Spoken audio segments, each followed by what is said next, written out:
Bases dropped on a new week of SDH. John here, you there. It's a Reaction Monday, and I know pretty much what your lead reaction is going to be about. That's why we're here. Whatever's on your mind, go ahead. And I know that there's a lot on your mind on a bunch of different things, and that's what Mondays are for. Sometimes Monday and Tuesday. And just lay it all out there, get it off your chest. That way it's out. You don't get to hang on to it. You don't get to sit there and have it just kind of give you agita, give you heartburn. You probably had enough heartburn as it is over the weekend. Just all out of your system. That's what today's all about. Abe Gordon, 92.9. The game will be dropping by in short order. He always does, about around 9:15 or so. And if Abe is true to form, he'll come in about 5 minutes early. He'll get properly hydrated, and I'll try to figure out a way to filibuster until 9:15. Then, late addition to the show, Bart Keeler is going to be dropping by in his normal 10 a.m. slot, and we will discuss what's on Bart's mind because, yes, there is a lot of reffing down here to get into this morning. We've got that, and one of the things that I want to get into with Bart, because I was going to discuss it anyway as opening kickoff, but now that Bart's going to be on, I want to go into a bit of a deeper dive with it at 10 o'clock. And it has to do with refereeing integrity. Obviously, the lead discussion, once Bart gets off his chest what's on his chest, the discussion that I want to have with Bart, obviously, the lead from me is going to be about Nottingham Forest and the accusations that were made in the I won't say the point deduction 6-pointer, the deduction bowl, whatever you want to call it, between Everton and Nottingham Forest, and the accusations that basically were laid out there. And now, if you want to go true heel in a conversation, and when I use that, I mean that in the wrestling parlance that we always kind of drift into here in the show. And we always have. There are always good guys and bad guys in our favorite sports. And, we know who the good guys and the bad guys are. Nottingham Forest is going full-blown bad guy, and they don't care. They're going to take as many folks down with them if they do end up getting relegated. They're going to take as many folks down with them as they can. And when Nottingham Forest comes online after a loss and just decides to lay into refereeing on the whole and accuse the organization of having a fan of a fellow team that is trying not to get relegated as a part of the discussion, I want to get into refereeing integrity with Bart. I want to know if anyone has ever questioned him or his fellow referees under any such situation. And it goes to, once again, a larger point about refereeing. So when Bart comes in at 10 o'clock, I want to get into, obviously, what's on his mind, since the real world is opening their doors for Bart here on a Monday in his traditional 10 a.m. slot. Want to get into that with Bart. Want to get into the whole thing with Nottingham Forest and Everton. Want to get into the whole thing about integrity. Want to get into the VAR calls all across the board. So there's a lot to get into with Bart at 10 o'clock, and that kind of leads us into Drew Dickinson and Prem and Proper, the review at 10:30, even though we won't necessarily talk about what's going on in the Premier League at 10:30, because there was only a handful of matches, because a lot of us were focused on the FA Cup. And then in the FA Cup, you had the Jack Grealish handball, was it not? And Drew and his beloved United had a collapse for the ages, and they escaped. And it will be another Manchester derby to determine who gets the fancy old trophy in England. I can't do it the way Jason does it because I don't have that kind of a note in my. I can't do the England. I can't quite do it the way that Jason does it. But there's plenty to talk about this morning. Get it all off your chest. Put it in the Twitch pitch. We'll have that as part of the discussion. You guys can discuss amongst yourselves as well about what's going on, concerns, all these kinds of things. And so in lieu of continuing opening kickoff, I'm going to go ahead to a man who has threatened to boycott the morning segment. I saw this. It's like because I have 3 monitors going on the possible 4th, there's, things that sometimes slip through the cracks before I start a show. And I understand here in sports that we are creatures of habit. We are creatures of streaks. We are creatures of what we think needs to be done to turn luck around, turn situations around, turn that frown upside down kind of thing. So I am going to eschew, I'm going to jettison, I'm going to put in file 13, the opening kickoff this morning, at least for the moment. Might do it at 9:30 and come up with something else. But since Abe Gordon from 92.9, traditionally he does his Tom Coughlin style clock. So for 9:15, it means 9:10, if not earlier. I'm going to go ahead and bring Abe in. And so Abe can welcome himself into a Reaction Monday. And that is part of, and that is why we do Reaction Mondays, because Abe, when I cue you and bring you out of the green room, and the first thing I hear is a heavy sigh, that is what we do here on Mondays. We do that on purpose, so folks don't hang on to things, so they can get things off their chest, so they can continue to go forward and work things out. But this is a man who on his social medias before the show started this morning, I'm going to directly quote at Abe Gordon on the 280-character app. And here's what Abe said, literally when I teased what was going on. This is as of 19 minutes ago, so that would be 8:53 Eastern time. Getting increasingly closer to boycotting this appearance until 3 points have been delivered. That is where Abe Gordon is apparently right now. He is on the cusp of deferring and trying to find other folks to come in for his Monday morning spleen venting or a look back in the magnifying glass. So a heavy sigh starts you off this morning. Sir, please proceed. Yeah, I mean, just frustrated. This felt like another one you could have had, and you go back to what happened now over a week ago against Philadelphia, and you felt there were points there. And this one was almost a crazier turnaround because you have an absolute golazo from Thiago Almada. You have a trio of subs come in, and then within 5 minutes of taking a 1-0 lead, 5 minutes later, you got half a new roster there playing the game, and you're down 2-1. And unfortunately, some of the guys that came into the game were at fault a little bit. So just frustrating. Again, you're at home. You're supposed to be good at home. We all feel, and I still feel, by the way, that Atlanta United is one of the better teams in the Eastern Conference. But you've now gone back-to-back weeks at home against the teams that are supposed to be your cohorts, the teams that you're supposed to be compared to in the Eastern Conference, and has dropped points. And not just dropped them, but in frustrating fashion, in an argument where you could say, largely, you were the better team. You were this, you were that. Yes, you're injured. Yes, there are situations that were unexpected, including migraines. But you got to find a way to get through it. And unfortunately, the past 2 weeks, the team has not. With that said, some opportunities over the next couple of weeks, though, to pick that back up. Starting with a road game in Chicago that you do feel good about.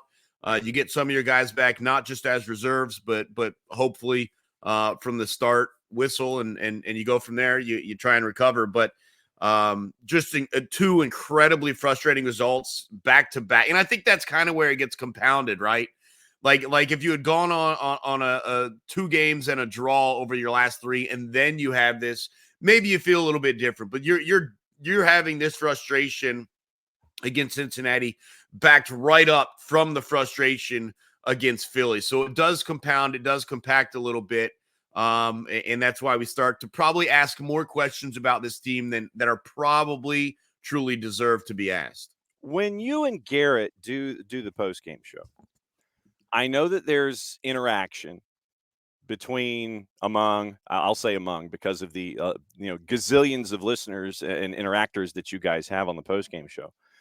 When the postgame show comes on and you two are monitoring social media and you see what's going on, does that still continue, or do you still have conversations? Are there still leftovers on Sunday going into Monday? Are folks still sitting there and talking about the things that were on their mind on Saturdays? What's the interaction like once the show is over? Does it continue?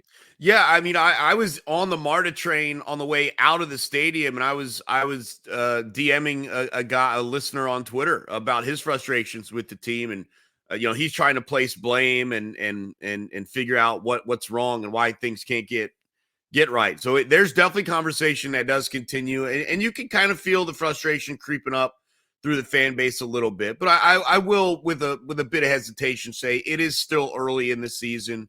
We're nowhere near the halfway mark yet, and there's still a lot to be accomplished. A lot can be accomplished. These two games doesn't mean you can't, go on the road and beat those teams in a return. In fact, you get an opportunity to do that with Cincinnati in a couple weeks. So, I'm going to have a lot more patience. I do think we understand there was no Giakoumakis in this one until late. You're obviously playing your third or fourth decision center backs with an emergency replacement of a guy that's not even a center back. Right. There's a lot of things that if you get healthy, if you get to your strongest lineup, if you figure out what's going on atop the left side of your attack, there's still a lot of improvements to be made. So what we saw these past 2 weeks, that's not the Atlanta United we're going to see heading into the playoffs. And so I try and remain optimistic, knowing that what we're seeing right now, hopefully, is the worst version of this team, not the best version. When it comes to the activity on the left-hand side, I know that there are three names that are a part of this discussion. Edwin Mosqueda gets the start over Tyler Wolff, and then Xande Silva coming back from injury, and you give Mosqueda the start, and it's I'll go over Edwin's numbers in a bit as we roll through the stats and stuff, but Edwin had a couple of moments in the first 45, and then Xande comes in late as well, and Xande to me seems like a rhythm guy. It's like it's the guy that comes off the bench. Your favorite basketball team, the guy that comes off the bench, you feed him, he hits that early three, then you keep feeding him because of that early result. Then if Xande's not in a rhythm, then it's going to take a little while for that engine to turn over. And of course, he's coming back from injury, and it's going to take a little while for that engine to turn over. So it's like Edwin had moments. Tyler comes in late. Xande comes in, late as well on the left-hand side. So I think the left-hand side is where I think a lot of folks are looking to try to find answers as to, okay, who's going to grab this position by the reins and be the guy that's going to be the one that Gonzalo Pineda is going to want to go to every single time out. Well, a couple of things to consider, and I want to say this first. There's no disrespect to the ability of Tyler Wolff. He is not creative enough to man that position, in my opinion. I think he is way too systematic in what he does on the field, and I'm just not sure that being left alone trying to take on a defender is the best path forward for him. So they've got to figure out how to better use him, because he cannot come in and do the same things that Mosquera and Xande Silva do. All right, now putting that aside, because to me it's a two-person discussion. It is Mosquera and it is Xande Silva. And you're trying to maximize your value over the course of an entire 90 minutes plus stoppage time. And you got to figure out, as you mentioned, if Xande Silva is a rhythm guy and he's got to be really feeling the game, what is Edwin Mosquera? And a lot of people have talked about the identity of Mosquera and the significance, the impact of him maybe coming off the bench when the game is a little bit opened up, when players and defenders are a little bit more tired, where there's more space to be had. Are you maximizing Mosquera's value by playing him for 70 minutes? Or are you actually maximizing the combination of Silva and Mosquera by bringing on Mosquera for the last 25 or 30 minutes, whatever the number may be? And so you try and figure that out. The frustrating thing for Mosquera was that the chances were had, and he was, I don't know if indecisive was the right word. I don't know if his touch let him down. But there's a couple individual moments where you're like, that probably should have been a goal. I don't know why it wasn't. I think to your point that since you're there, I would add possibly being, since you're the new guy, and I put that in quotes, you're the new starter, that you want to be unselfish. You want to sit there. It's like you don't want to upset the rhythm of the guys that are there traditionally. So it's like, okay, maybe I should pass here instead of shoot, and just go ahead and shoot. Yeah, I'm not a fan of the term unselfish in soccer, because I think the idea of being selfish doesn't give enough credence to what's the smart play. Right.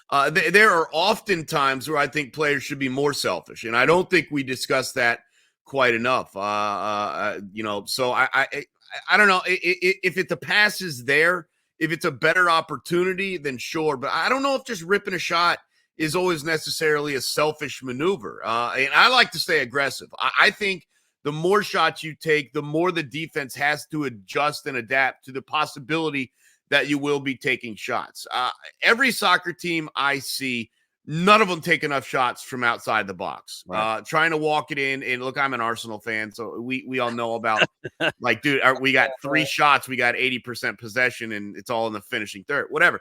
But, for me, what we saw from Almada, what we saw from Caleb Wiley. Look, his shot a week ago was a great hit. He tried it again this week. It was wildly mishit into the 13th row. But I do think threatening from out there does make an impact, whether or not it gets in the back of the net or not. And so I'd like to see that more, just generally, not even from Atlanta United, just across all leagues, hit more from range. But yeah, going back to the left side, it is just, I understand what you're saying about Mosquera, but one of the times he ended up taking the shot anyways. I'm like, well, if you're going to be selfish on your second touch, not your third, right, sort of thing.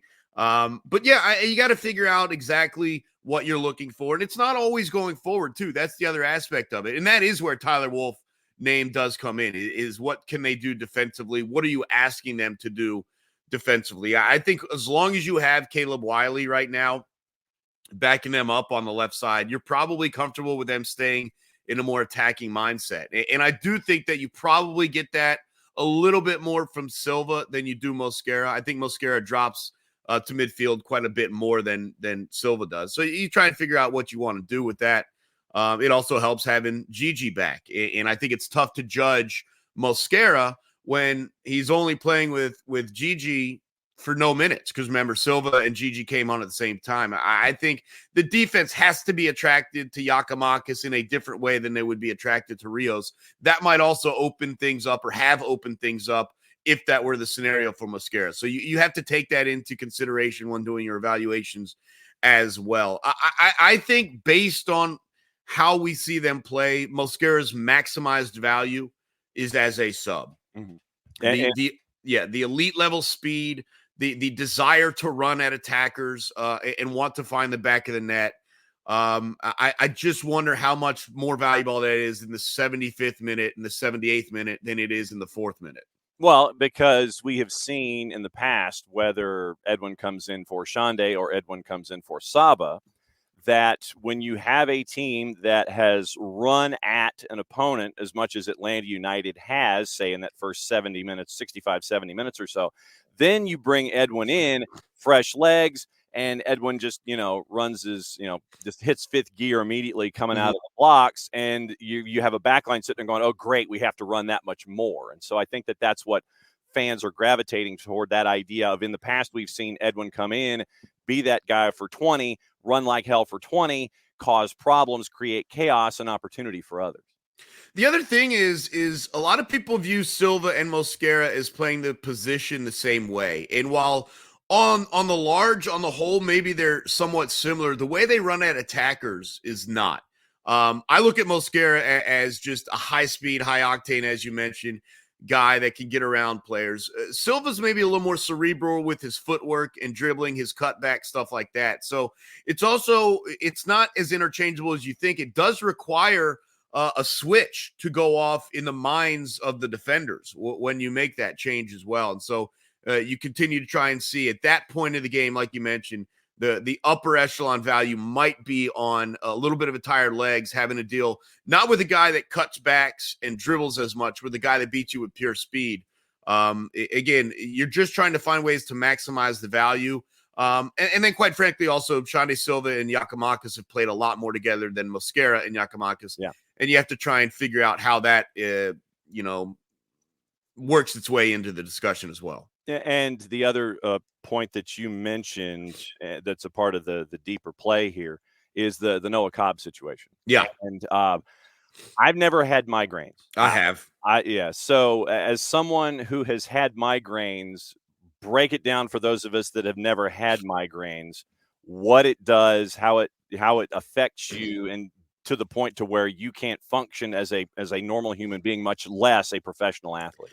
Well, so everyone's migraines hits them a little bit differently, but I can speak to my perception of the ones that I've dealt with, because I also spoke with Jason Longshore, who's had some headache issues. He gets more of the nauseous side of things, to where it would be tough for him to compete athletically. Similarly to Noah Cobb, I have vision issues when my migraines start to hit, and it starts to go blurry. It starts to go double vision. And quite frankly, you can't look at certainly a computer screen like I'm doing with you now, but lights. And I asked the question during the full-time report after the game, because of the situation and how quickly a decision had to be made. It was my query as to whether, I wonder if it was manageable in the clubhouse, in the locker room, even into the tunnel. But when he hits the fields with all those lights coming down from the catwalk, it just ramped out of control. And that's why you had a situation where Gonzalo Pineda says, we had like 20 seconds to make a decision, man. Like, there's not much I could have done.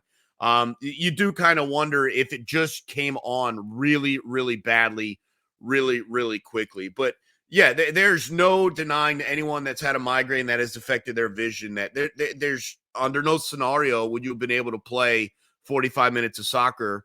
With for me, it normally comes in with extreme blur and double vision. It's not, you're not blind. It's not all dark. So let's not misconstrue when he says he can't see with nothing's getting into the eyelids.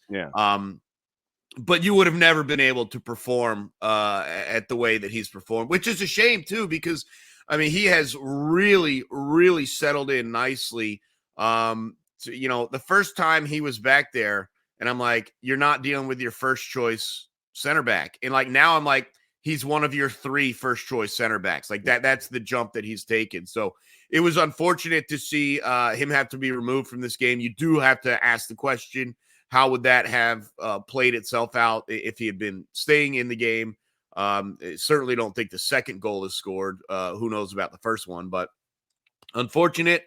And just one of those things you hope is not more serious. You certainly hope it's not tied to a concussion. I know sometimes it can be, but a lot of people just have migraines separate of that. I don't have concussion issues, but I do have migraines. And so you do hope it's something they can get under control. Maybe they can get to the root of, and hopefully it's not an issue moving forward for him. No doubt about it. All right, hit the promo for me for what's going on with you and everything with Atlanta United and you and 92.9 The Game. Hit me. Yeah, you can hear me at nights, 92.9 The Game tonight, starting at 7 o'clock, heading towards the NFL draft. So a lot of discussion going on there. And then certainly we got the Five Stripes countdown an hour before every single game, and the full-time report for an entire hour after every single game. And you got Mike Conti, Jason Longshore in the middle of that. My co-host Garrett Chapman and I will kind of set the scene. Preview. It was nice to see Miles back. Unfortunately, not as nice to see Alec Can back because of that one save he made going to his right. We'll set the storylines, and then certainly on the post-game show, we'll take reaction. We'll get your thoughts, your questions. What did you see? What did we see? Just kind of have a good fun time. Hopefully doing so while getting 3 points. That's been a lot more enjoyable than having to talk about losing 2-goal leads or dropping points at home. So we're going to get back into it this weekend at Chicago. You got it, my friend. Thanks for coming on a Monday. Please properly hydrate and be safe, and we'll catch up with you soon. I'm ready to roll, man. You know it. There it is, the large bucket of hydration. That's Abe. He'll be back with us again on next Monday. Unless, of course, Abe wants to crash the party anytime he wants to, and he can talk about whatever's on his mind, because Abe, as a regular, you're a regular guest. You want to crash the party, you can crash the party. It's what we're here for. So it is an open book and an open conversation. But it's always great to catch up with Abe and Garrett when the real world allows them both to do so. At Abe Gordon and at 92.9 The Game. You can catch the full-time report on the in the Off the Woodwork section in the podcasts window at 929thegame.com. So you can listen to the post-game show. You can listen to everything that they produce. Atlanta Soccer Tonight, all of that stuff. It's very, very cool to get all of that going with 92.9 The Game and Atlanta United. All right, once again, let everybody know what's going on in your mind. Put that up on the Twitch pitch. I know that you guys are having conversations amongst one another, and that's the cool part about this. That's what we always like to do. And we'll go over some of that after Bart comes in at 10 o'clock and after Drew comes in when he can come in, and we'll go through everything. Let me say hi to everybody first and foremost, especially those that have stormed in this morning. Morning, Alex. Morning, Derek. Morning, Wiley. Morning, Dell. Morning, Tom. And let's see. So morning, Hutch. Let's see. Morning, Wiley. I'm trying to see. Morning, Emilio. I'm trying to see who I've missed and if I've missed anybody with the conversations this morning. I think that's everybody. So I know that you guys are having conversations. Derek, to your point about short corners, he says short corners need to go away. Not necessarily. They don't necessarily need to go away, but listening to Gonzalo Pineda in the post-match press conference, it was an idea that had been worked on the training ground, but probably wasn't the best time to implement. So there are times for short corners, no doubt about it. But in that particular situation, you just had substitutions come in. You're trying to get yourself organized. You have a short corner. It's not handled well, bounces outside the 18 transition, and you end up with a goal on the board. So the timing of when you do things from training, I think, is the issue that needed to be addressed in that particular situation. Let's see. Morning, Tom. Morning, David. And Tom, once again, it's a Monday. So, Tom has always been, and he is not the only one, but Tom has always been one of the ones that has been mentioning Gonzalo Pineda and needing a change at that particular position. And what I would and Tom, I know that you and I have these discussions offline, so and we have them at length. And I know that those conversations will continue. You know that I will respectfully disagree with your position, and like I said, we'll have conversations. We'll have long conversations about it. And but like I said, that's what the Twitch pitch is for, and that's what these conversations are for. I want to get everything off your chests on Mondays and Tuesdays so we can get ready for match week when Tyler comes in on Wednesdays to discuss things and move forward. But yeah, like I said, I will respectfully disagree with your position, and I know that you and I would go offline and we would have we would probably have it is basically a Californian and a New Yorker stand in a room. So it would be me doing a lot of listening and then Tom doing a lot of talking, and we would find a midpoint, and it would probably go for a while. I mean, it would probably be something that would be over a meal. But Tom and I have known each other for a very long time, and we have these discussions a lot. And then, like I said, I completely and totally understand where the thought process, like Tom and others, come with it. I get it. I understand where you're coming from. I respectfully disagree with it. But, like I said, that's what Twitch pitch is for on Mondays and Tuesdays. Everybody gets to put what's on their mind, because the last thing I want in these situations is for feelings to be held on to. I want everything off of everyone's collective chests. I want I want it out there. I want it absolutely out there. I want it off your chest so we can move forward as a group and continue to take the information that we have and go forward. Let's see. Hutch with the one-liner. And Dell, yeah, we wanted to get into the Mosqueda conversation this morning and go from all of that. Emilio, what I would posit is in the 4 goals. Look, first thing I will say, 5 points were left on the table. That is indisputable. 5 points were left on the table. I'm not going to challenge that and sit there and go, well, if this, then that. No, 5 points were left on the table. You go into the locker room, the players and everybody will tell you the same thing. But you look at the you look at the situations of the 4 goals, and it's different each time. In Cincinnati, with the elements that happened, the second goal was a beautiful chip to find Lucho Acosta, who now has 9 goals and 4 assists against Atlanta United. The first goal on the board even surprised Gonzalo Pineda with its choice. So the idea of you want to create something. I understand where Thiago Almada is coming from here. You're trying to create something with a 1-goal lead and chasing after that second goal. I get it. Nothing wrong with trying something off the training ground. It's just trying to figure out the right time to do it. And so once again, you try and go short corner, or you go what is performed off the training ground, and it's not hit correctly. It looked like it was scuffed. I'll have to go back and take a look, but it wasn't hit the way probably Thiago wanted it hit. It ends up being short. Atlanta United can't come up with it. Like I said, it ends up with transition and a goal the other way. So it goes from 1-0 to 1-1, and then 2 minutes later, you get the Orellano gets the first goal, and then Acosta gets the second. 2 goals in, I think, a 3-minute span, and you go from being up 1-0 to down 2-1, and you're having to chase the game in the way that FC Cincinnati wants you to chase the game.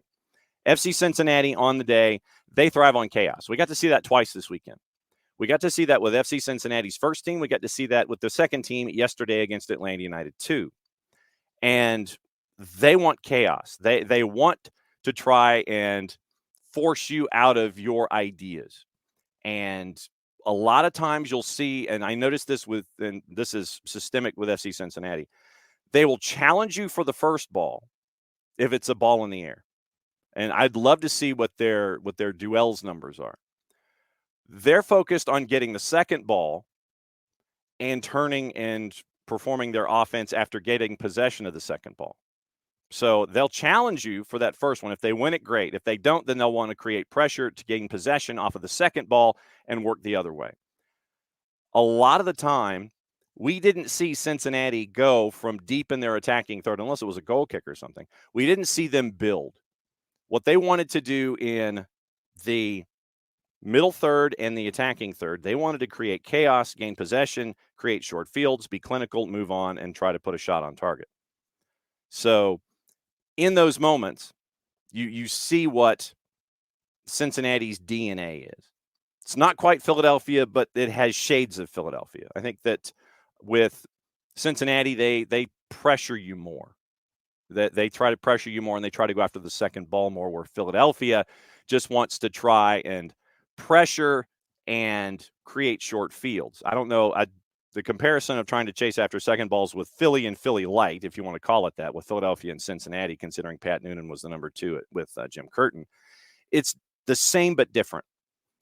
And having to deal with the chaos that Cincinnati thrives on is not something that you saw 2 weeks before. It's a good way to learn from Philadelphia to Cincinnati, because there are shades of what Philadelphia has that Cincinnati has. Matty Cruz on the 1s and 2s is coming in. Matty, what's on your mind as I'm trying to break down defensively what we see from Cincinnati as they try to turn defense into offense? Yeah, no, I mean, yeah, it's hard. It's hard because, I mean, you're right. Cincinnati, they really try to go for that second ball, and we made too many mistakes in those areas that allowed for Cincinnati to just capitalize on them. And it was the same thing against Philadelphia, and it's not even like, you can't make those mistakes. That's something I feel like that the team has echoed, that Gonzalo's echoed. That's something that is evident. It's soccer. One small mistake can lead to a goal. And we saw that. We saw that against Cincinnati. We saw that against Philadelphia. It's that lack of concentration, that lack of awareness that's missing. And it's trying to figure that out. And like, to Emilio's point, I mean, Pineda said Chicago will be hard. It's because it's an away game. Mm-hmm. If we're already having an issue with lack of concentration and we only got a point out of our last 2 matches at home, yeah, Chicago's going to be hard because it's not at home. And if we're having that issue and struggling, how are we expected to go in against Chicago and get either a tie or maybe 3 points? Yeah, and the numbers themselves, we've talked about the numbers when it comes to winning in the East versus winning overall in Major League Soccer. The percentages are even lower in the Eastern Conference when it comes to winning on the road. Chicago can be had because, as we saw with the injuries that they had at left back when they were here at Mercedes-Benz, they could be had down that right-hand side. How things adjust, we'll get into as the week goes along. But, yeah, it comes down to individual moments. And there were 2 moments in the Cincinnati match. There were 2 moments in the Philadelphia match. And they come from different players, and it's different things. And you want to learn from these moments now as opposed to experiencing them later in the year when the consequences are more extreme if you experience them later in the year. Yeah, absolutely. And I mean, honestly, you want to kind of make these mistakes now because I'm going to echo something that Karim Tamimi said after yesterday's loss against the Twos. I mean, it's still very early. You still got time to kind of figure it out and get there. Now, at a certain point, you got to put your head in the game, and a lot of games start to add up and they matter. I feel like with the Eastern Conference especially, things are so close right now, and they're going to continue to be close. You just have to be cautious. You have to know when you need to get points, when it is a do or die situation, and do it. And also, Dell, that was rude. Oh, You're bringing it up. Dell is bringing up the Lady Electra jersey. Well, I just woke up. I woke up. I wanted to come on and talk some soccer, and now I'm sad. See, now I'm sad. So Dell, what you've done is, Maddie comes charging into the show, and you can tell that the allergies are still raging with Maddie here. And nothing like having temperatures going from the 80s into the 40s over like a 3-day period this morning when we all decided to go and walk our favorite animal. But now you want to bring up the Lady Electra numbers. And by the way, wait a second. This is the last Thursday of the month. So I've got to catch up with Keeler and make sure that Keeler and our friends at the USL show drop by at 10 o'clock on Thursday. So yeah, I've got to catch up with Keeler and find out what's going on with Birmingham Legion and what's going on with the Lady Electric kits. So no, all right. So I understand. Dell, I think Dell was kind of trying to make sure that we got all of our guests in a row. I see where Dell was going here. He was looking out. He was looking out for the show. I see this. I fully thought you were about to say, "Oh, it's time for me to catch up with Jay Heaps," and I was like, "Really? If you want, you should let him know." Oh, and by the way, I don't know how many of you went home to or were at home to watch the match itself. If you were at Mercedes-Benz, you obviously did not see this moment. But if you go and if you subscribe to Season Pass, then you will see in the open of the show, you will see our Maddie Cruz right in the middle of the screen in the show open, as I believe it was a cutaway as they were heading to break. And so Maddie is a civilian. Maddie doesn't get on camera when she's in the press box, but when Maddie is a civilian and she's in the supporter section, she makes it on Season Pass. She was right there in the middle of the screen. You couldn't miss her. I didn't even know how it happened either. It was funny because you said it and I was like, huh? And so then I had my parents who were watching it like scroll back and look and find it. And my dad sent it to me. He was like, yeah, you were there. I was like, awesome. So it was fun. It was a lot of fun. And Alex, I tried to find y'all. I was in front of the DJEU and I didn't know where y'all were. See? I was not able to find it. I was upset. Okay, so Maddie's got to once again try and okay. So Maddie, can you do this? Do you have that picture from your father? I think I do. Yes. Okay, so then do this. Download it and put it in the system, and put it in the overlay category on the in the monitoring way, the board. Put it in the TV board. Download your photo, put it in the overlay section.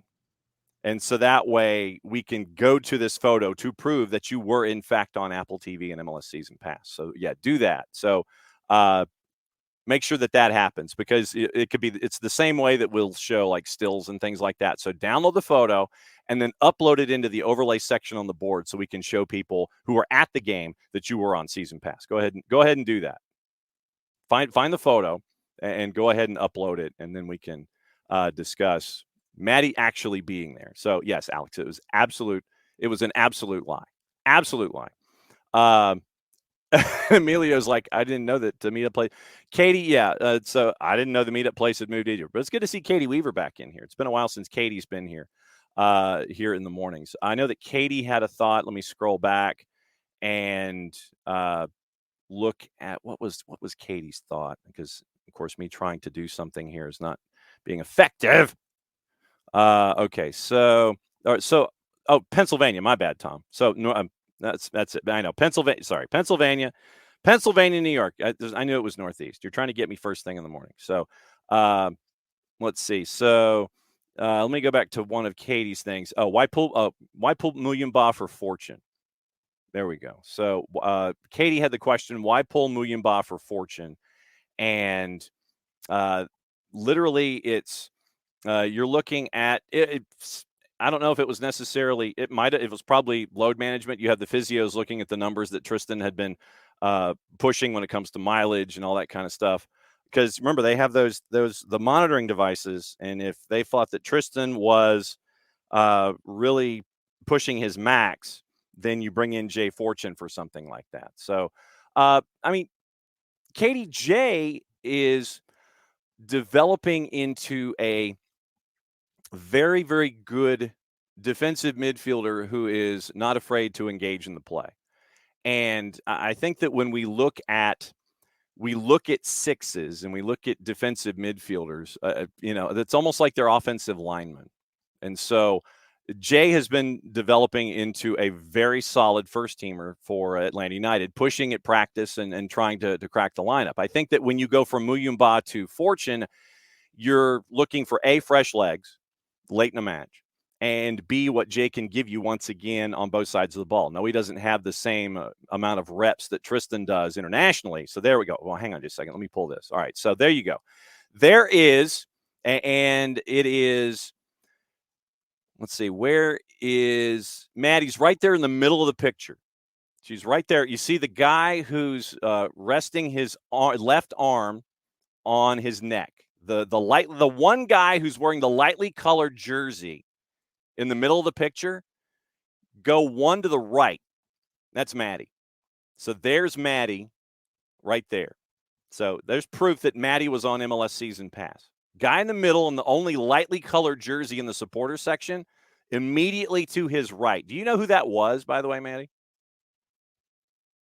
You know who that person was to your right?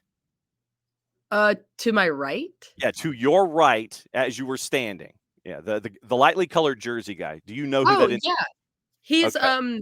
His name is Joss. We all went together as a group. So yeah. Okay. So why did Josh wear a lightly colored jersey when everybody else was wearing five stripes on a five-stripe Saturday night? See, I do not know. It was the mint green jersey. Okay. It was the forest kit.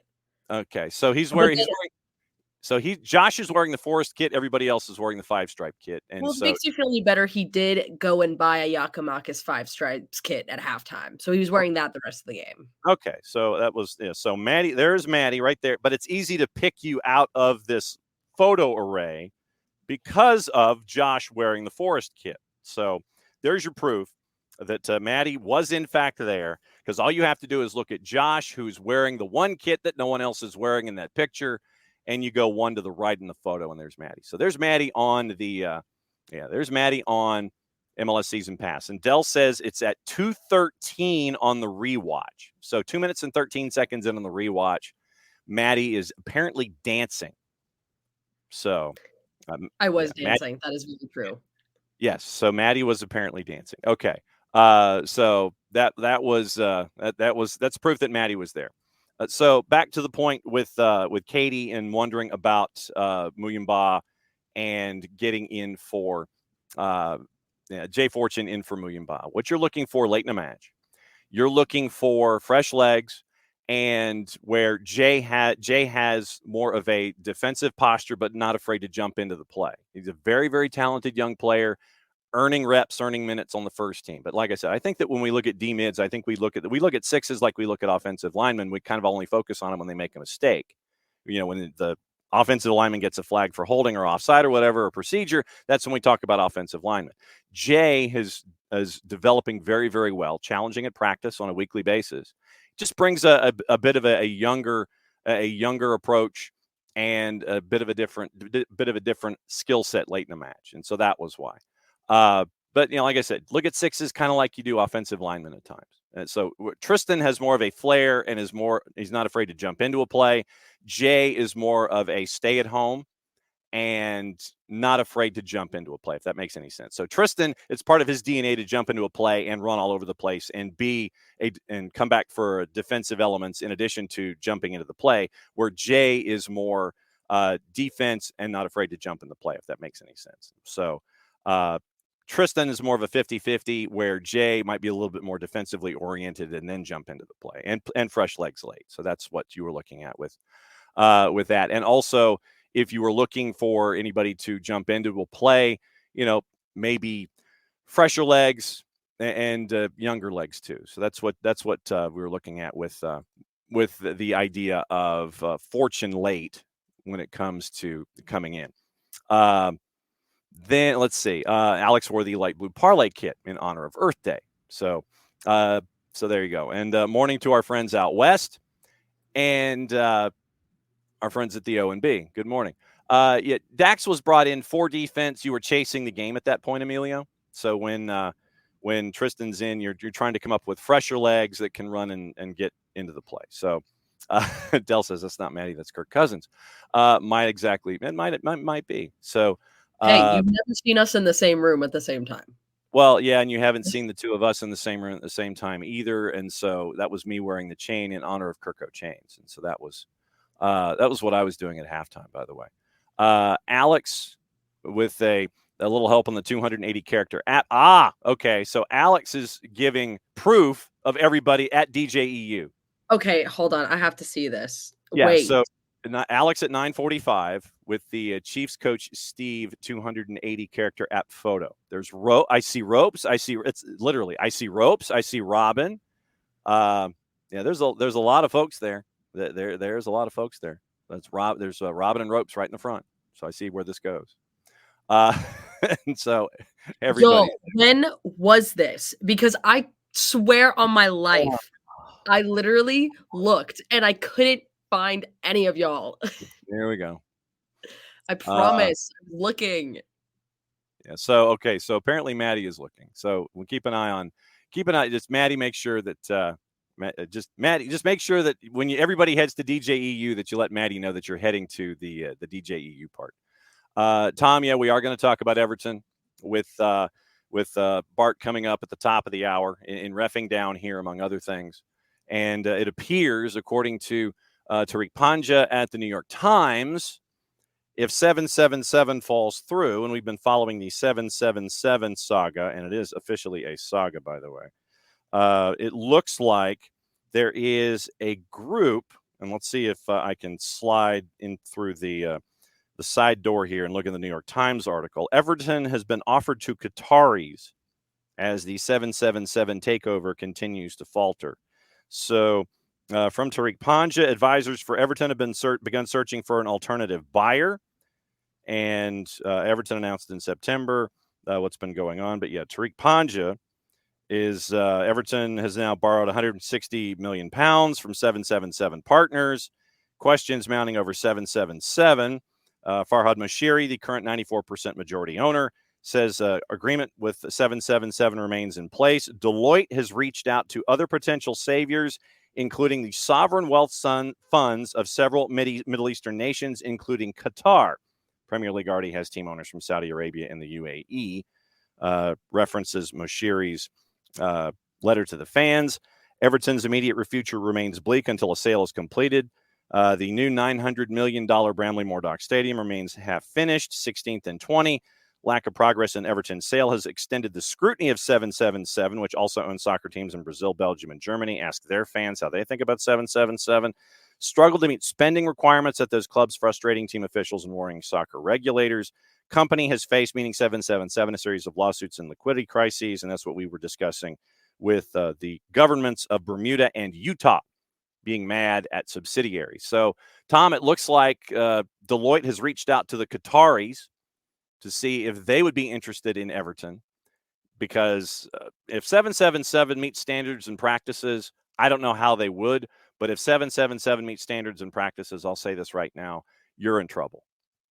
You thought Everton was in trouble. Now trying to find a suitor, you will be in trouble if you allow 777 to be the suitor. I will say that right now. I will put that up on the billboard. Emilio, are we just past the new player bump from the 2 past windows? Does that mean that it's not Pineda and are always the players assembled for the past 3 years? And no, we're not back. Well, we're not back to Boca out because of what we've seen from the group when they're healthy. I mean, when we brought in Muyumba and Saba and Shande and Stian, I haven't seen a whole lot of complaints about that. I haven't. So we're not to that stage at the end of the thought, Emilio, by any stretch of the imagination. I mean, look, you had Stian Gregerson for a couple of matches. He gets injured. You're having to figure out what to do at center back. Gigi's injured with a bone bruise because of a follow through on a swing, trying to put a ball in the back of the net. You don't have your number one striker. And then you've got to go and try and get you bring in Daniel Rios to help you out at striker. Shande Silva's injured, so the rhythm guy that you have at left wing, you're trying to figure out, okay, what kind of rhythm can I have at left wing? Tyler Wolff, Tyler Wolff was given the opportunity in a couple of starts, and he didn't put the ball in the back of the net. Then you tried to figure out what to do with Mosqueda while you're trying to figure out Shande Silva. When can he come back and be healthy? So you have Edwin as the starter, and Edwin didn't take advantage of the opportunity, I don't think. At the back, Noah Cobb took advantage of the opportunity. Oh, Noah's numbers. I've got Noah's numbers in that first 45 minutes, and I thought that Noah was absolutely crushing it in that first 45. 1 block, 3 picks, 2 tackles, 2 for 3 on his duels, won both of his ground duels. 35 touches, 85% passing at 23 of 27. You got that from Noah in the first 45 minutes before he had to be subbed. And to Abe's point, I think that what happened was you had Noah say he couldn't go. Then you're trying to warm up Ronald because it's the only opportunity that you had to try and bring in someone with experience to be at the back, even though Ronald had not played center back. And then as Ronald is warming up, it's like, okay, then I've got and this is what I think Gonzalo meant when he said I only had 20 seconds to talk to him. It's like, Noah can't go. Okay, what do we do? We've got Ronald. Ronald, I need you to play center back, go warm up. And then Ronald goes and warms up. And then Gonzalo's got 20 seconds to sit there and say, okay, Ronald, I need you to do this, this, this, this, and this. So I don't think it was, it wasn't just like, Noah can't go, Ronald goes in, and I've got to talk to Ronald. Or Ronald, I got to talk to Ronald, Ronald goes in. So it was Noah can't go, warm Ronald up, then I can tell Ronald what to do, and then Ronald goes out for 20 minutes, for 20 seconds of conversation. So I think that's what you were looking at. So Emilio, to your point, Emilio doesn't think it's the players either, but with 8 regulars, you can't keep using injuries as an excuse. To your point, where are those 3 that are injured? And then trying to integrate those 3 substitutes, and I mean that in the sense of as opposed to being the starters, those new starters. Where are those 3 starters? In Atlanta United's case, it's left wing, striker, and center back. And then with those 3 absences and changes, you've got to get into a rhythm all over again. You've got to try and find rhythm and relationships with 2 of your 3 up top. And how do they interact with your midfield, and how do they interact with the right-hand side with Saba? And so it's trying to find these little societies and relationships all over again. If it was in midfield positions, I would say that might be easier. But if it's 2 of your 3 up top, and you're trying to relate with your 10 and figure out what to do with your 8, then I think that that's profoundly more difficult than just having it be maybe a midfielder here, like 1 on each line, say. So I think that it's trying to find that rhythm and try to figure out, okay, I was I was at practice with you for a couple of days. I saw this, and this, and you're having to work on tendencies instead of natural rhythm, and being with someone week after week after week, because you know that the rhythm is there with Gigi and Saba and Thiago. If Gigi's not there, then you're trying to figure out what what is Daniel Rios going to do? What is Nick Firmino going to do? What is Edwin Mosqueda going to do? You have to think about it as opposed to just knowing that they're going to be there. Those kinds of things. It's a little different. Emilio, a case can be made that Cobb and Abram is equal to Stian and Derek Williams. And hey, you want that kind of depth, you take that kind of depth. That's great to have. That's fantastic to have, especially with all the competitions that are engaged. 10 o'clock. And so the real world has decided, for the betterment of humanity, to step aside. And that means that Bart Keeler gets to come in here in his normal 10 o'clock slot, because we do have a lot of reffing down here. Oh, my God, do we have a lot of reffing down here. Hi, Bart. Morning. So Arsenal this morning. I see where this We are still top of the league. Don't talk to me about matches played. As is tradition, I will go ahead and let you say what is on your mind, because this is a Reaction Monday. And but please proceed with your reaction, and then we will continue with the conversation about other things. Go for it. My reaction after these past two games, because we're going to lump them together because there are similarities, is that if I were a coach needing a contract, either extension or renewal at the end of the season, I'd be trying to win these games. Because losing points at home, especially to direct competition for playoff spots, and not just playoff spots, but home playoff spots, which has been the stated goal of the current leadership. Yep. Is not a good way to get yourself into those home playoff spots. I think it's disappointing that you can take a lead at home and lose it in two matches in a row, and lose it in ways that are both of them were very just bad periods where you decided to give up multiple goals in your down form within the match. That's the part that really is frustrating, because you controlled a lot of both matches, and within 10 minutes you see all of your good work evaporate, and then you have to do all the hard work to try to get back into it. And we can talk about depth and injuries, but I'm tired of giving excuses to a team that, I'm sorry they are, because other teams deal with injuries and depth issues. If, you had a better, more pervasive, more understood, and more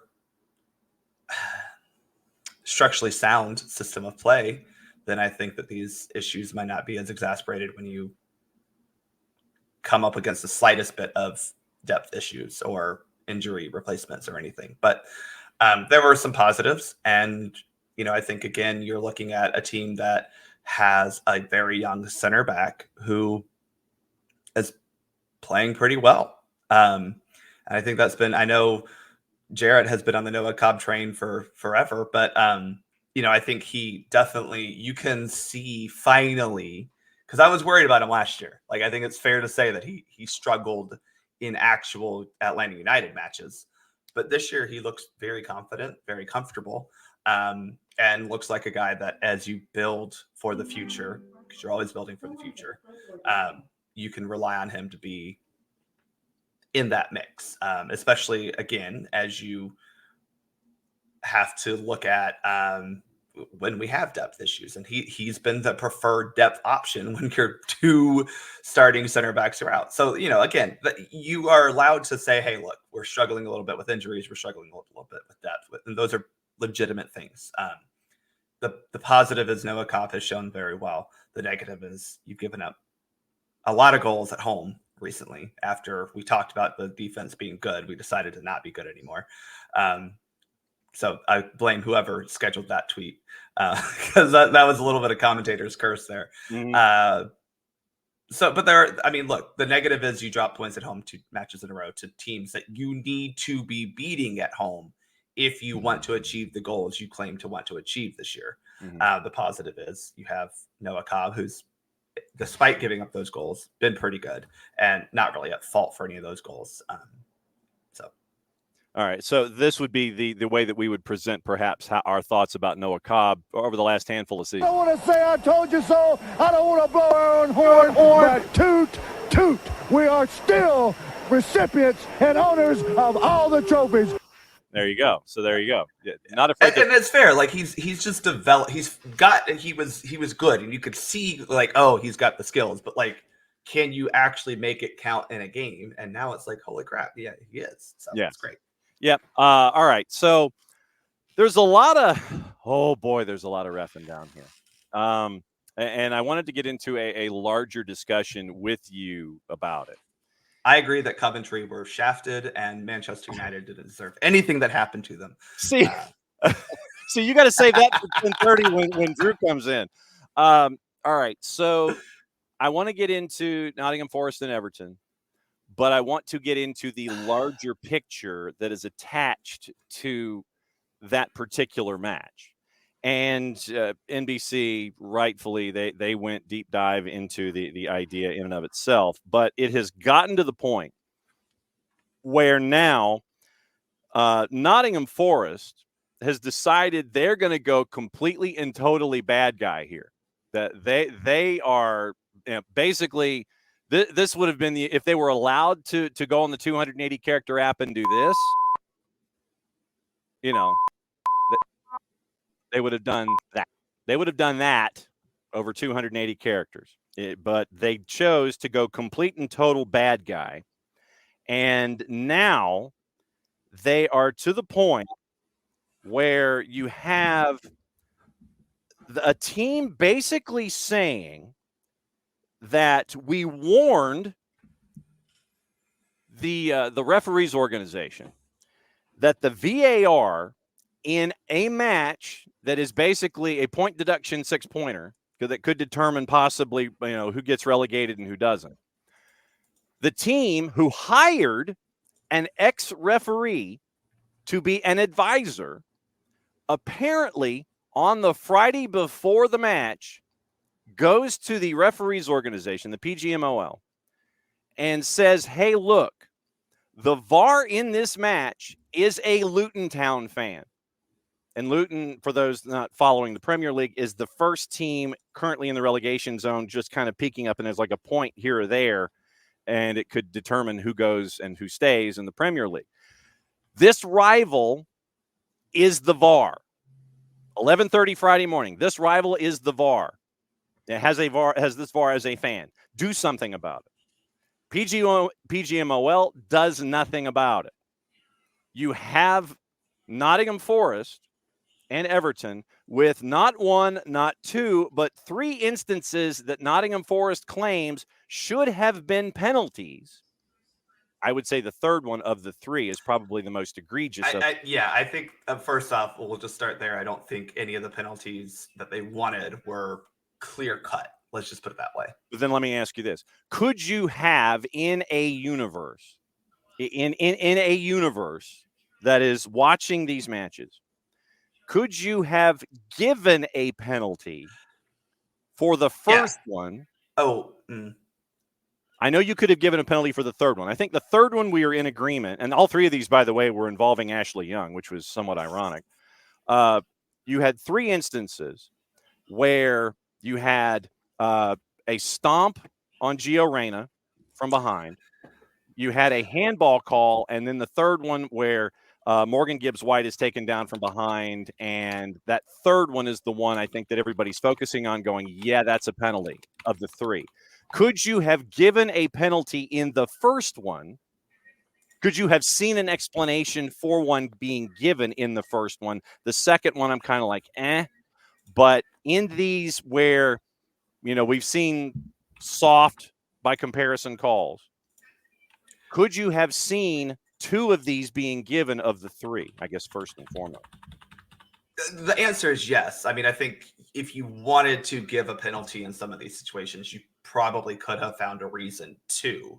However, as you just said, they were soft at best, and we've complained about penalties like those being given to basically re-referee the matches. And look, I'm not saying they don't deserve to be upset, right? Like, obviously they Nottingham Forest is in desperation mode because they've been kind of crappy all season, despite spending a bajillion dollars. So, like, I think this is way more of the referee being the scapegoat for a team not achieving and performing the way that they would like to. Mm-hmm. But to your point, yes, you could see ways in which these could be given penalties. Yeah. But I think really only the third one I would say, okay, yeah, I can see that being like, maybe that should have been a pen. But I'd say maybe. Maybe. Yeah, so like I said, it's a maybe. And so then on the 280 character app after the fact, Nottingham Forest says this on their official Twitter account. So you can't just blame the guy in charge of social media going rogue. This was probably something that Evangelinas Marinakis put together and was like, this was a statement. Yeah, this is a statement from the club. 3 extremely poor decisions, 3 penalties not given, which we simply cannot accept. We warned the PGMOL that the VAR is a Luton fan before the game, but they didn't change him. Our patience has been tested multiple times. Nottingham Forest Football Club will now consider its options.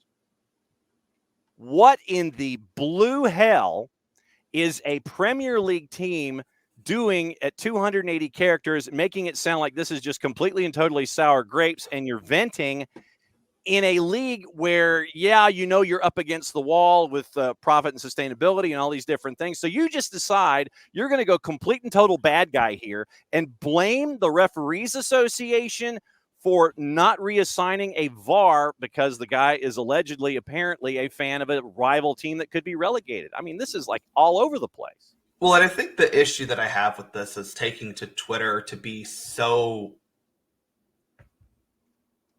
clearly upset about the result of a match. Yeah. Right.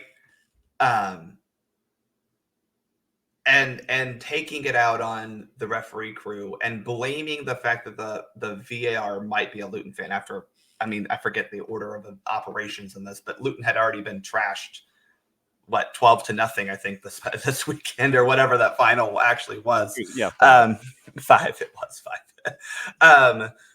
I can't remember if that was before or after. I really can't. Sorry. But the point is, let's not pretend like you cannot have. Yes, there are issues there. I can understand them wanting to switch it. I get it. But also, he's not the only person in charge of video review. There are other referees and video operators involved with this. So you have a VAR. On top of the fact that you had 4 referees on the field. I think they're again upset about the result. You still lost by multiple goals. Mm-hmm. So if you're needing questionable penalty calls to get on the scoreboard, if you're needing questionable penalty calls to salvage a season that's 38 matches long in which you've won, let me look it up, 9, then again, I think the issue comes down to your team is not performing and getting the results that you had thought they were going to get this season, and you're upset at you're focusing your anger on a thing and a person that doesn't have as much of control over what you think they have control over. And so then in the Telegraph, Clattenburg, who once again was appointed by Nottingham Forest in February as their new referees analyst, says in a column for the 4-letter paper. So that should give you enough of your antennae should be up at the beginning.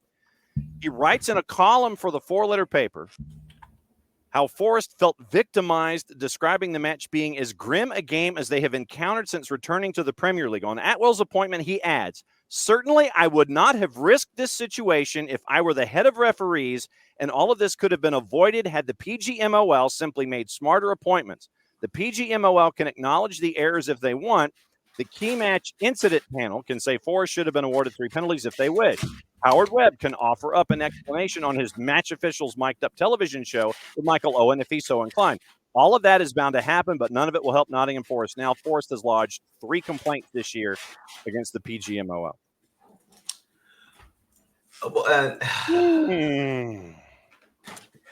This is Mark Clattenburg forgetting to be team referee. Yeah. But hey, he's getting a paycheck from another team, so I understand why he's siding with them on this. It is a little like it's if I'm PGMOL, if I'm the referee as a whole, I'm not very happy with Mr. Clattenburg right now, who does seem to be he's grabbing a paycheck. I mean, he has completely turned from where I would hope. And again, as a referee, you should be unbiased as well. And I know you're collecting a paycheck for Nottingham Forest, but you now have to admit your own bias when you're evaluating. I mean, how many times do I come on here and tell you that Philadelphia deserved everything that they got and then some? Well, obviously it's because I'm biased, right? Yeah. But at the same time, you do need to, in your evaluation of referee performances, also need to be unbiased. And I think they're letting their, again, their frustration, their anger at the way the season has gone leak into fair and unbiased evaluation of the matches that they're playing. Because again, you're not playing that well. And to keep blaming that on a referee, because this is not the first time Forrest has done this year, to keep blaming that on the referees, making them the scapegoat is disappointing. Have you or any of your refereeing family, I'll go ahead and use that word, have any of you or your refereeing family ever been accused of favoritism, have reputations sullied, impugned, anything like that? I mean, have folks ever come after you or anyone in your referee family for perceived bias or anything like that, either leading into a match, coming out of a match, outside of the parent sitting there going, in a match? Yeah.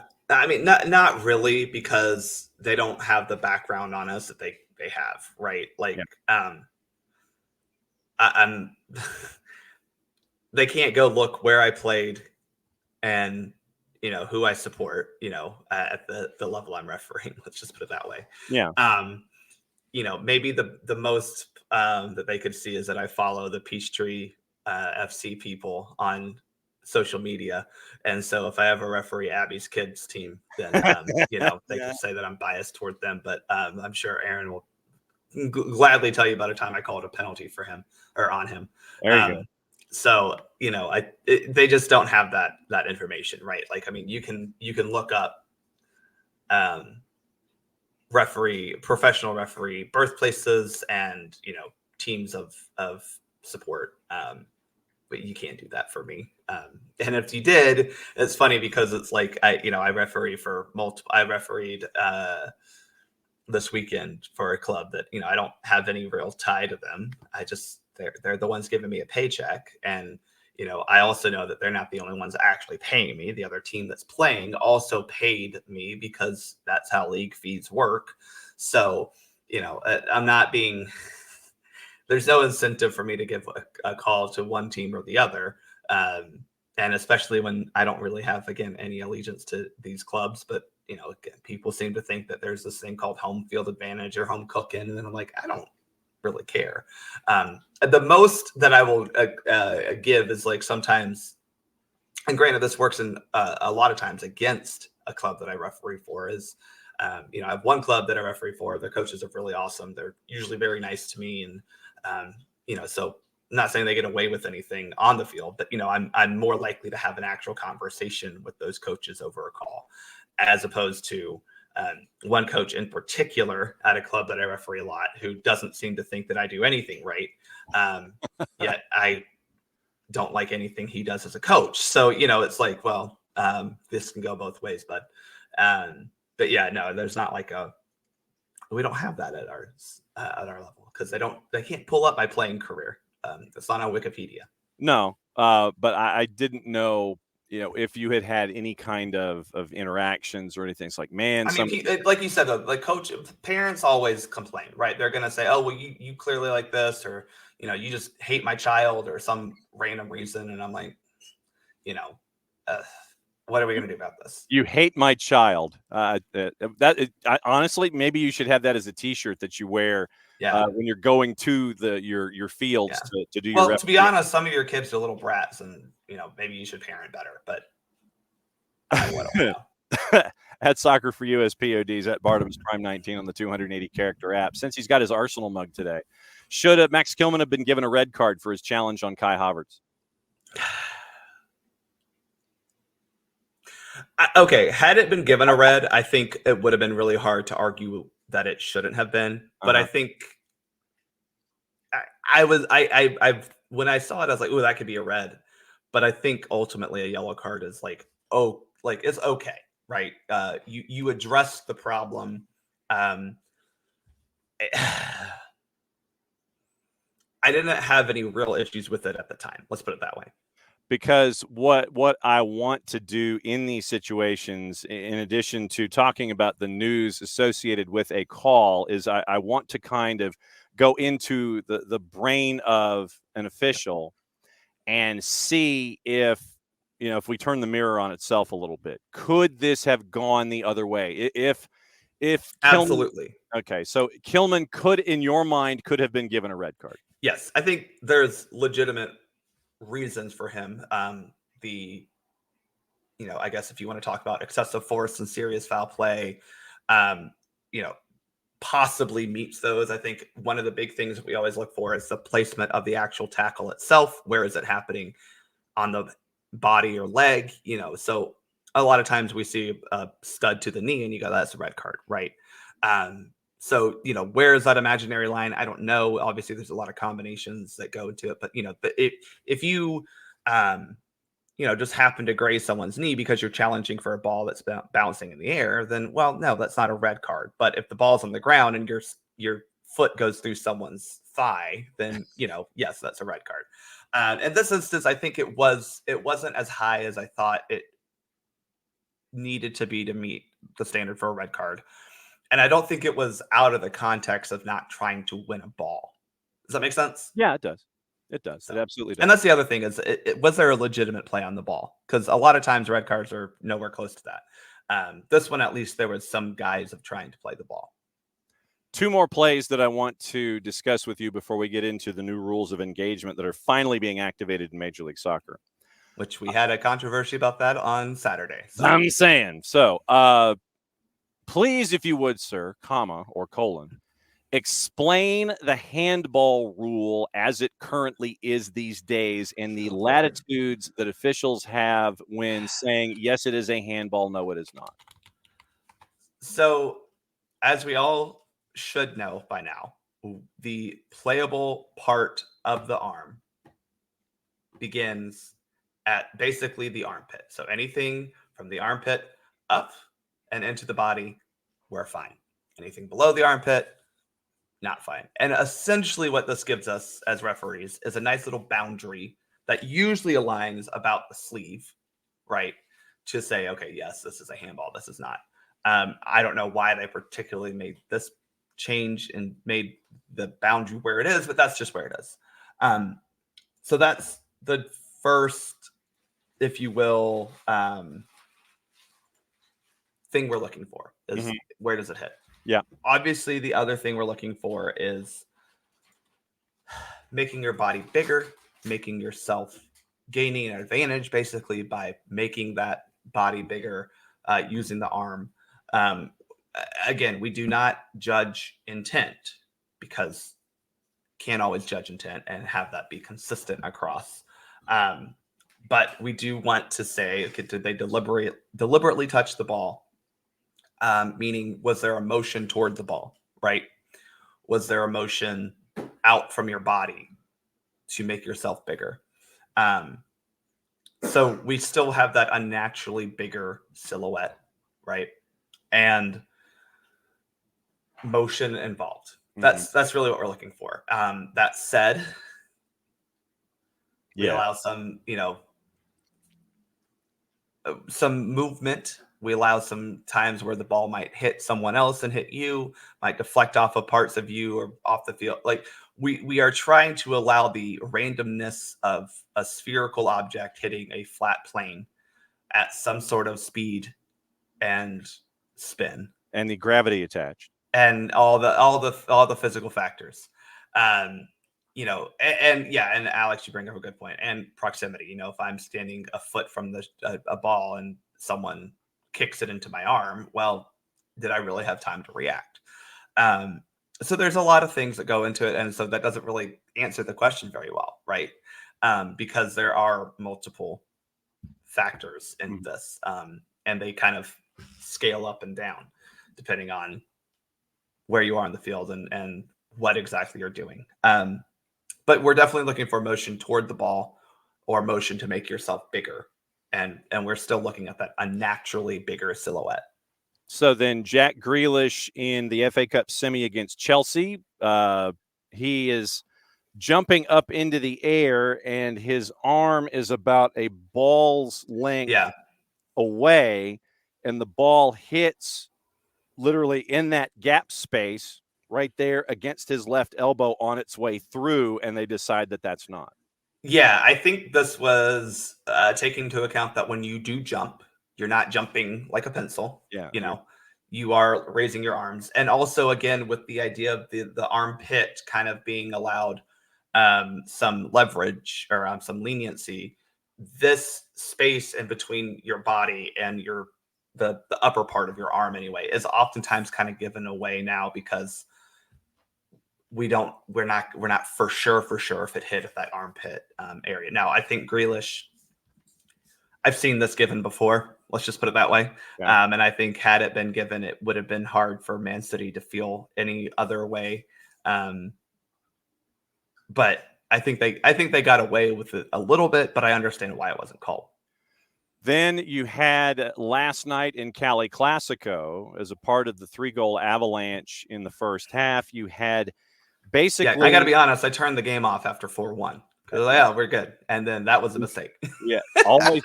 Look, when we were talking about it on Thursday, we had we said play the over at least 3.5. Yeah. And if not 4, it ended up at 7. I'll get that number. Yep. But in that 3-goal avalanche at the beginning in the first 30 minutes, you had it was a free kick by Paintsel, I believe, near a few yards away from the near side corner flag. He sends it into the wall, and you end up with the defender with a chicken wing situation. Yeah. And they call the chicken wing, and they said, yeah, that's a penalty.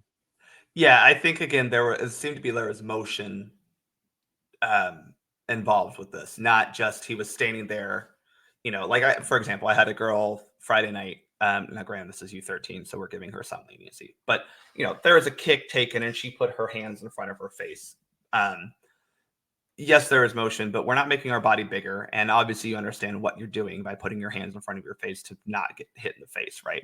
Yeah. But anything outside of your body this way is going to typically be scrutinized heavier. Mm-hmm. And I think this is one of those where once that body goes outside your arm goes outside of your natural body silhouette,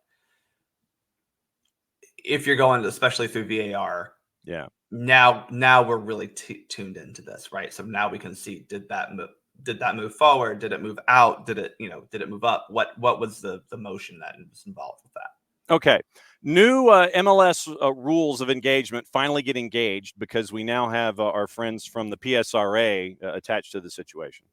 And I wanted to know what you thought about them, plus implementation and what you might have seen this past weekend. Off-treatment rule allows medical professionals with time to assess and treat players off the field to play in a less pressurized environment. If a player with a suspected injury remains on the ground for more than 15 seconds, the referee will stop play, wave the medical crew onto the field to evaluate the player. When safe, the player will be removed from the field and remain off the field for a minimum of 2 minutes for further assessment and treatment.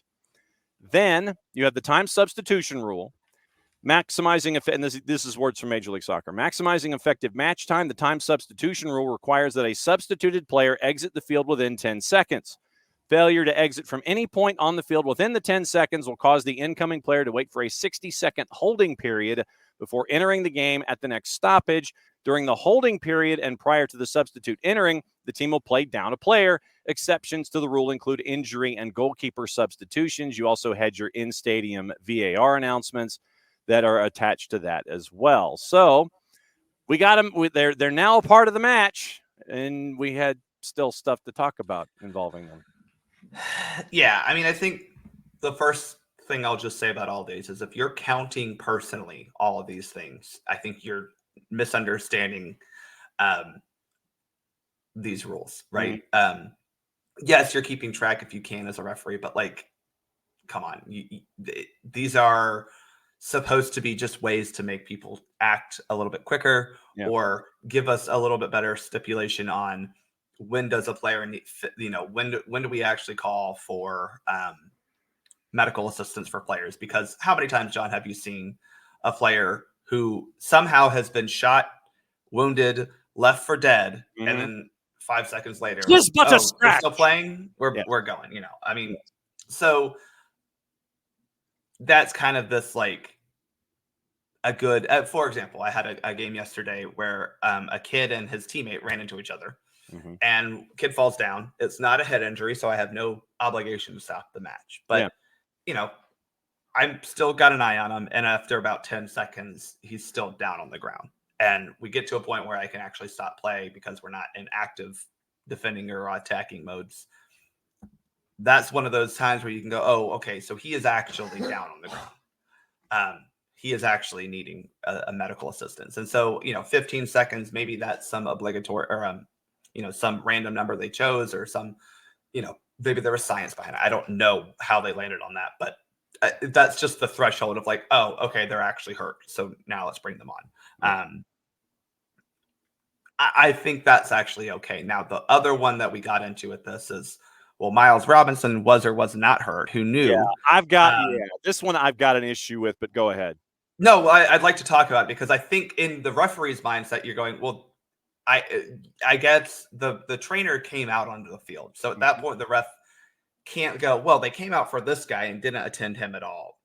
It's a little different, right? Yeah. I understand also why Cincinnati felt upset about it because, well, Miles didn't receive treatment.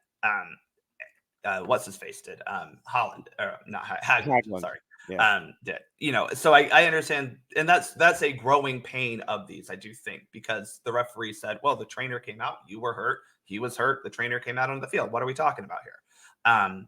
I think these are one of those where if you go back and I know everyone wants the referees to be perfect all the time, but this is just one of those good learning tools of like, well, no, we need to be a little bit more aware of who actually received treatment and who didn't. Where Miles was concerned, Haglund had the injury. When you go back and look at it, I initially thought that it was some kind of head-to-head contact between Miles and Nick Haglund. Then you go back and look at the replay, and Miles is a good foot away from Nick Haglund, grabs his head, and goes to the turf. But exactly. We thought he could have been injured. Absolutely. Mm-hmm. For me, in this case, if it is simulation, which the evidence is leaning toward that, if you look at it from the television cameras, I would have, and this is once again not knowing what VAR can and cannot do. If VAR could recommend, I don't think it's reviewable, but if VAR in a situation like that could recommend a card for simulation, I would have given it. I also have an issue with Miles where he is feigning a head injury, allegedly.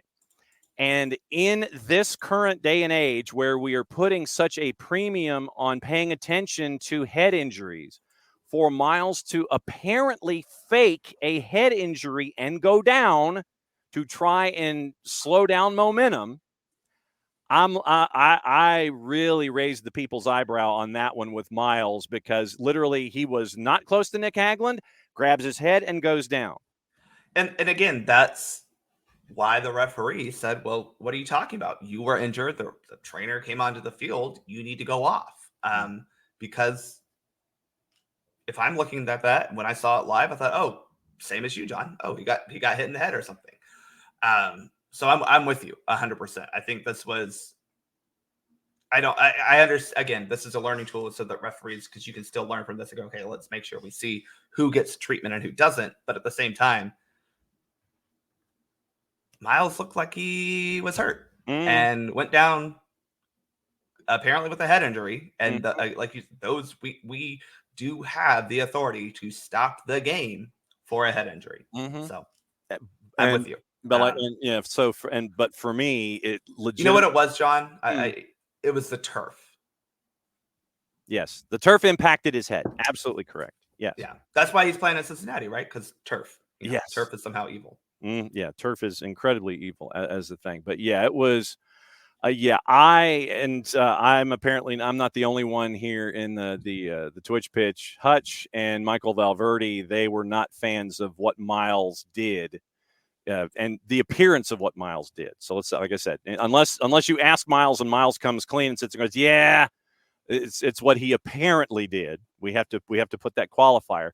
But it is not a good look for Miles to be detached from an injury, go down with a head injury these days, as we're looking at, making sure that everybody is okay as you can be at the head. So yeah, I raised the people's eyebrow on that one when Miles went down. Well, as I have said multiple times when it comes to the U.S. men's national team, we no longer have to support or defend Miles Robinson. He is no longer our problem. There you go. The other incident that I wanted to get in your discussions with has to do with, once again, VAR. And, this is why we have it. And this particular play, that drew the ire of a lot of folks, but it also let everybody know that, VAR is VAR. And if you've got a problem with VAR, you probably need to sit there and change the rule that is associated with the particular play that you are reviewing. And it has to do with the seventh goal that wasn't the seventh goal in the Coventry City Manchester United match, where it was by the millimeterist of millimeters that apparently Victor Torp was offside. Or the Haji Wright was offside before he sets up Victor Torp for goal number 7, which would have completed everything for Coventry City, coming down 3-0, coming back to win 4-3. So I think, once again, the larger issue here is, if you got a problem with VAR, you've got to take a step back and address the offside rule first and foremost before you sit there. Because I heard more people from the other side of the Atlantic, from the old country, for some of us, sit there and go, well, I've got a problem with VAR. No, your problem should be with the offside rule as opposed to VAR, because VAR is doing its job and using Cyclops and whatever. Yes, Haji Wright was offside by whatever margin. Like, if he's a size 13, he probably needed to be a size 9 or whatever in his boot. But I think the larger issue, once again, and when we have folks who used to play and go, back in my day, focus on the rule change instead of on the equipment that is used to enforce the rule. Well, I think if we want to talk VAR, you can have legitimate critiques of using lines to draw the offside line. Again, those are human placed and drawn. Mm-hmm. We're also assuming that we got it at the correct time where the ball left the foot of the player, Yeah. But I'm with you, John. Like, that's the method we've been told to use. And if you didn't use that, then you would still get people complaining, because, we have that in MLS where we do not have the lines. Nope. We just look at it from the naked eye. And now I personally think that is a better way to look at it, because I think if you start getting into lines, and I think you're misunderstanding the nature of this sport. But yeah, offside is offside. Ball out is ball out. Ball in is ball in. A goal is a goal, right? There are very few definitive and placeable, really, instances in this game, and offside is one of them. So now, that said, yes, the real crime here is Haji Wright not getting an assist to lead Coventry to, FA Cup glory. And that part I hate for him, because from the Soccer for Us angle, Haji Wright's having himself a fantastic tournament and a fantastic season. And I think that the real crime is not giving Haji Wright his assist that he deserved. So of course, you saying that, and I wanted to try and I wanted to have you as a bit of a handoff here, and your timing was impeccable because it's 10:30 or 10:40, and guess who's here? It's Drew. And Drew heard the Haji Wright discussion. For the record, by the way, Drew was, how do we say this? He was venting a lot from being up 3-0 to being tied at 3 to almost losing it at 4-3 to winning it in penalties. There were a lot of colorful metaphors that Drew was using in the conversations that we were having about this particular match. And so as a part of the handoff, Bart, do you have a question for Drew so you can listen to the rest of the show? No, because as a fan of a team that recently got knocked out of a cup tournament and is desperately trying to not choke away a league title, I'm going to keep my karma hopefully at least a little bit in the positive column. But I will say again, Haji Wright robbed of an assist. There you go. So Bart, as we let Drew gather his thoughts, what's the promo? What's going on with SoccerForUSPod? I know that you guys are probably going to talk about Serginho Dest and a bunch of other things. Yeah, so that'll be the topic of conversation, is evaluating Twyla's career or tenure as the associate assistant.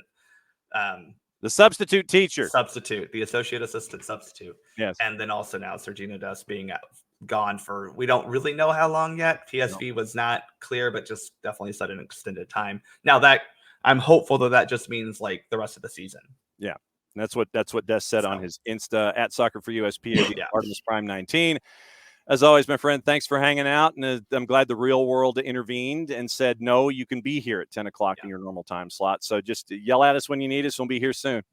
Cheers, y'all. There we go. There's Bart. All right. So, Drew, hi. Hello. How are you? I guess let's start there. How are you? Indifferent. Wow. I've never been so upset to be in an FA Cup final. Wow. There's not much excitement, but we'll get into that as time goes on. I mean, I'm better now. I don't have a case of the Mondays, believe it or not.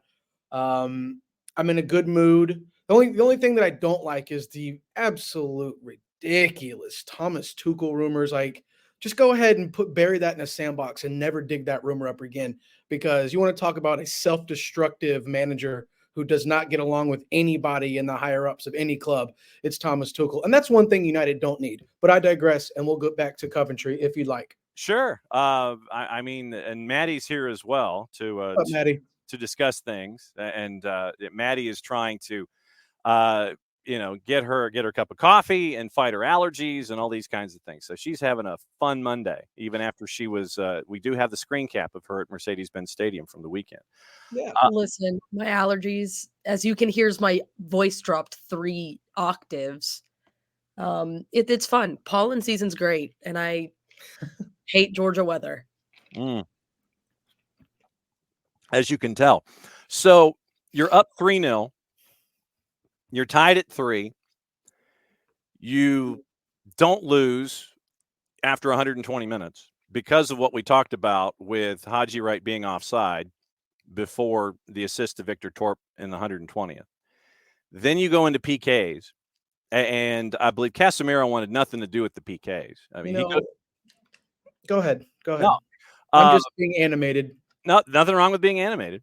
So Casemiro wants nothing to do with batting leadoff. It showed. And then Andre Onana comes up big in the PK, saving 2. And it's been an interesting evolution of your thoughts on Andre Onana this season. Your pendulum has gone all the way from one side to the other side in all of this. You were so, because of his save percentage early on, you were so anti-Andre, and now you were like, he has been saving our bacon more often than not. Yeah. And you are now in another Manchester Derby / FA Cup final. But yeah, the swings from being up 3-0 to tied at 3 to almost losing it at 4-3 to not because of VAR to winning it in a PK shootout after missing, getting saved in the top of the first. You were having all of the emotions yesterday, man. You were an EKG. Yeah, it was a very strange sequence of events. But I mean, listen, like I told everybody, or not everybody, but everyone I spoke to yesterday, it would not be a game without Man United bottling whatever lead or whatever chance of victory that they had. And before I get any further, go into this, montage or whatever you want to call it I'm about to do. I just hats off to Coventry FC. Coventry City FC. Hats off to their traveling fans. 37,000 allocated tickets sold out in an hour. Like I said on Friday, the only time they've ever won a trophy was in this tournament in 1987. They lifted the FA Cup. So like I said, the underdogs are going to have something to play for. And I'll tell you what, I was on my high horse at 3-0 because that's the score that I predicted. And I just knew for some reason that there was plenty of time left. Bruno makes it 3-0 at 58. And then not too much longer after that, what we've seen 3 times in the last month, Ten Hag himself take out a gun and shoot himself in the foot. Chelsea, 3-2, takes out Garnacho, takes out Mainu. The entire midfield, the entire team collapses. Liverpool, up 2-1, takes off Garnacho, takes off Mainu. The entire midfield and the defense collapses. And sure, almost said a word I shouldn't have said. Sure as crap enough, up 3-0 against a championship squad who's in 8th place. The midfield collapses and the defense collapses. And a lot of people, everyone's favorite scapegoat, Marcus Rashford, of course, Mark Goldbridge, who is just an absolute jackass. Sorry, but he is for the game. I just want to explain to you again why this guy is the most toxic thing in the United fan base. So before the game starts, this is Rashford. There's Twitter evidence. This is Rashford's day. He's going to score today. Garnacho goes off. Geez, I would have taken Rashford off before Garnacho. Mind you, Marcus had been attacking that left side all first half, 3 or 4 crosses, some great moves. And then at the end of the game, before I get back on track here, at the end of the game, do you know what Mark Goldbridge tweets? Ten Hag taking off Garnacho instead of Rashford was the catalyst to the 3 goals being scored. So again, John, you know as well as I do, that's if that's not calling the pot, if that's not the pot calling the kettle black, if you're not playing both sides, what he's doing is again, it's very smart, because with that Rashford tweet before the game, he had fans said, "Oh, okay, well maybe this is a different Mark. We're going to watch." But sure enough, as soon as one of his favorites who jumps in his DMs, who liked his tweets, he's going to he's going to be all over Garnacho like he has been for the last month. Look, the kid's 19. He's played 34 straight games. Okay, no rest. And again, I'm steadfast clear that I think Ten Hag should not have taken both of them off again. But I'm going to get back into why we're really here, and that's Coventry City FC. Yeah. At the beginning of the game, well, the whole first half, I was so confused on that back 5, which was, really a back 8, back 9. I mean, they legit brought their traveling bus and parked it at the top of the 18 and allowed United to. I mean, did you see the high line? Casemiro, Maguire pulling the strings because they could. There was no gap between the midfield and the defense because Coventry was just letting United come to him. And I did put out a tweet. I said, this may fall into Coventry's hands because with that very slow middle of the defense, i.e. Casemiro, i.e. Maguire, if United got caught on a counter, it was a wrap. But thankfully, for United's sake, that didn't happen. But the coach for Coventry City, once again, Ten Hag was outcoached when he needed it the most. He changed it to a back 4 to start the second half and immediately forced United back on their heels. And John, guess what happened? There was a 30-yard gap between the midfield and the defense. Now, a very lucky goal from a shin that beat Onana near post, and another very lucky deflection, which, we were putting Onana on a high horse here, but that second goal where he just watched it go in, I had a little bit of a question mark come up above my head on that one.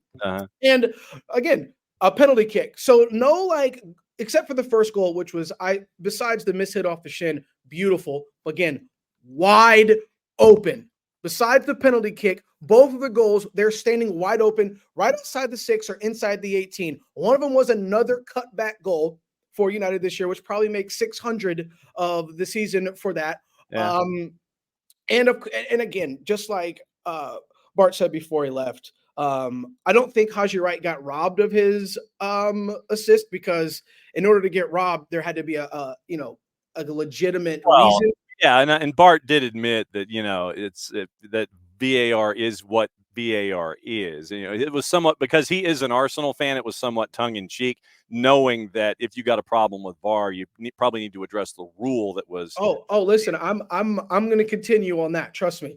So my hats are going to go off again to Haji Wright, because my gosh, if he can keep this sort of coldness, cool, calm, collect. He was the best player on their team yesterday, and I'm wondering if Jordan's was watching Haji Wright yesterday. Jordan's meaning that idiot who coaches the U.S. national team. I'm not even going to say his name because he didn't deserve it. 3GB, yes, whatever. I just think Haji Wright continues to play like he's playing. He deserves a Copa America spot in the 11. But anyways, back to the the offside VAR handball. All right. Well, you know what this is evolving into. What? Well, I took my glasses off. Okay, did you watch the Chelsea-Manchester City game? Oh yeah, we talked about Grealish. We talked about that too. Yeah. What's a handball, John? If Aaron Wan-Bissaka's was a handball, and mind you, AWB did not go like this. He did not do this. He did not out. His arm was in a natural position. He did not sway it out. He did not move his arm to stop it. If that's a handball and Grealish isn't, we really, really have to figure out what to do in the Premier League, in any league that has VAR, because it's not working. Something is wrong with the system. Now I can't see. I'm getting a headache. So let me put my glasses back on. All right. Is it needed? Absolutely. But it goes back to the argument that we had just a few weeks ago, or maybe a few months ago, about there needing to be players who have played the game, played in the Premier League. If you're going to have VAR in the Bundesliga, have veteran Bundesliga players, so on and so forth. You can't just allow these jokers off the street to come in and take a test because COVID put them out of a job. No disrespect, but that's just how I feel that it is. Why can't we put the officials in the game? Why can't some of those guys, not that I'm saying Anthony Taylor because he is a putz on its own right, but I'd rather have him making VAR decisions because he has experience. But I don't want to get caught up in VAR because it has been just a nightmarish topic all year. I mean, my friend calls United Varchester United because it's either last season we got saved. This season it's been completely against United. I remember ever since Jurgen Klopp brought up United being awarded every VAR decision, I can't remember. I mean, yesterday you could say it got lucky, but he was offside.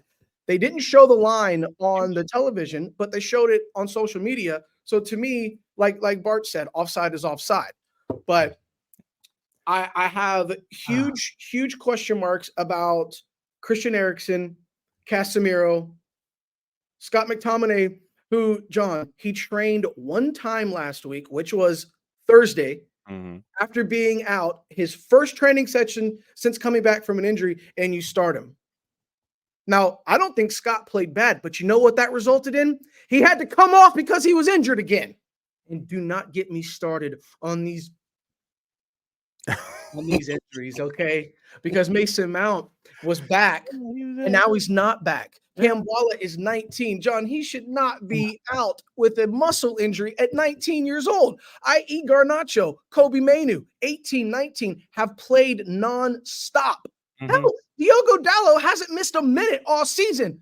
So with the injuries, Ten Hag did not have this issue at Ajax. Mm-hmm. So where, in your opinion, what do you think is now? Before you answer, I want to tell you my opinion because this is what brought up to me yesterday from a friend of mine who lives over in England. Yeah, we got Euros coming up. Yeah. Do you see players from City faking injuries? Do you see players from Arsenal who are going to have more European players in the Euros than Man United? Do you see Liverpool slaying injuries? No. I mean, they're bottling everything, but they're still playing to win.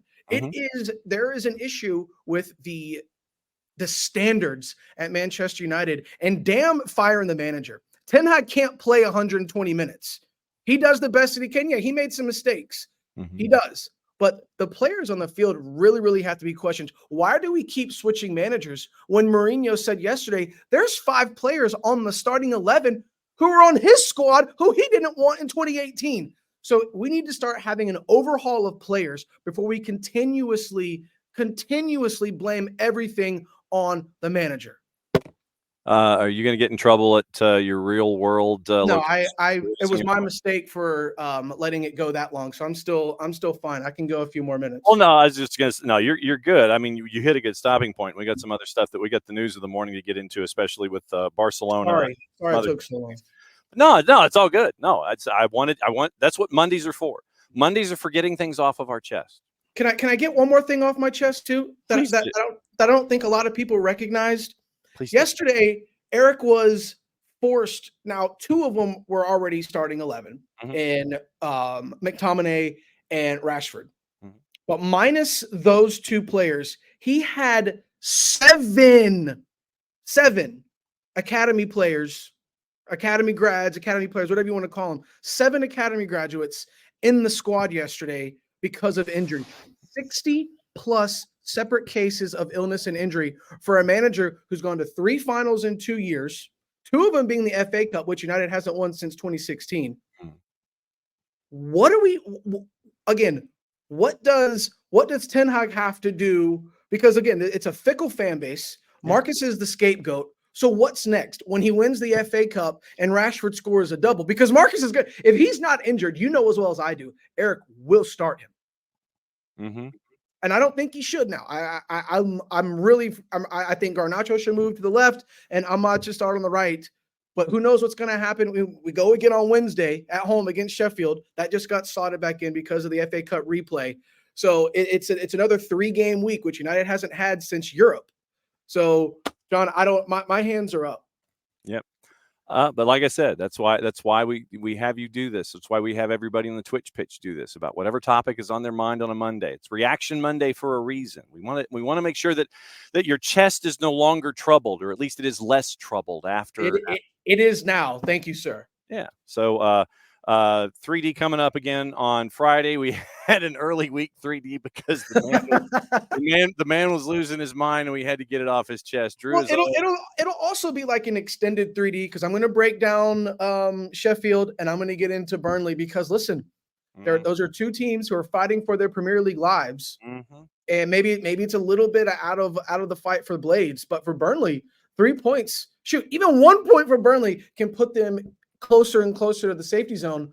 And again, you just never know what Manchester United team is going to show up. So again, 3D on Friday, an extendo. Thank you. And again, sorry for taking up so much time. It's all good, brother. It's all good. Like I said, it's about getting this stuff off your chest. And so a Prem and proper 3D review on Monday, and we'll do it again on Friday. As always, Drew, don't get in trouble. Just get it off your chest, man. Just yes. The only thing I was worried about is I got a little too loud. I know. And as you guys see, they put windows up so nobody can see me anymore. So a little privacy, if you will. So if you will. So just be good, be safe. Glad this is off your chest. We'll catch up with you on Friday, my friend. All right. You guys have a good week. Talk soon. All right. That's Drew. So Drew got a 3D out of the whole thing. All right. Let me go back through Twitter here and we'll see what's on everybody's mind here in hour number 2. Michael Valverde says the team lacks confidence and bite. I wouldn't say that they necessarily lack confidence, but also I would say that, the whole getting to know you thing, you're trying to figure out, okay, if so-and-so goes here, that means I do this. You're having to think instead of do. And that takes up, I think, a lot of the activity ideas when it comes to those kinds of things. Let's see. And you said Almada doesn't seem to be having fun. I think, you look at the celebration after the first goal. I think there was some relief there.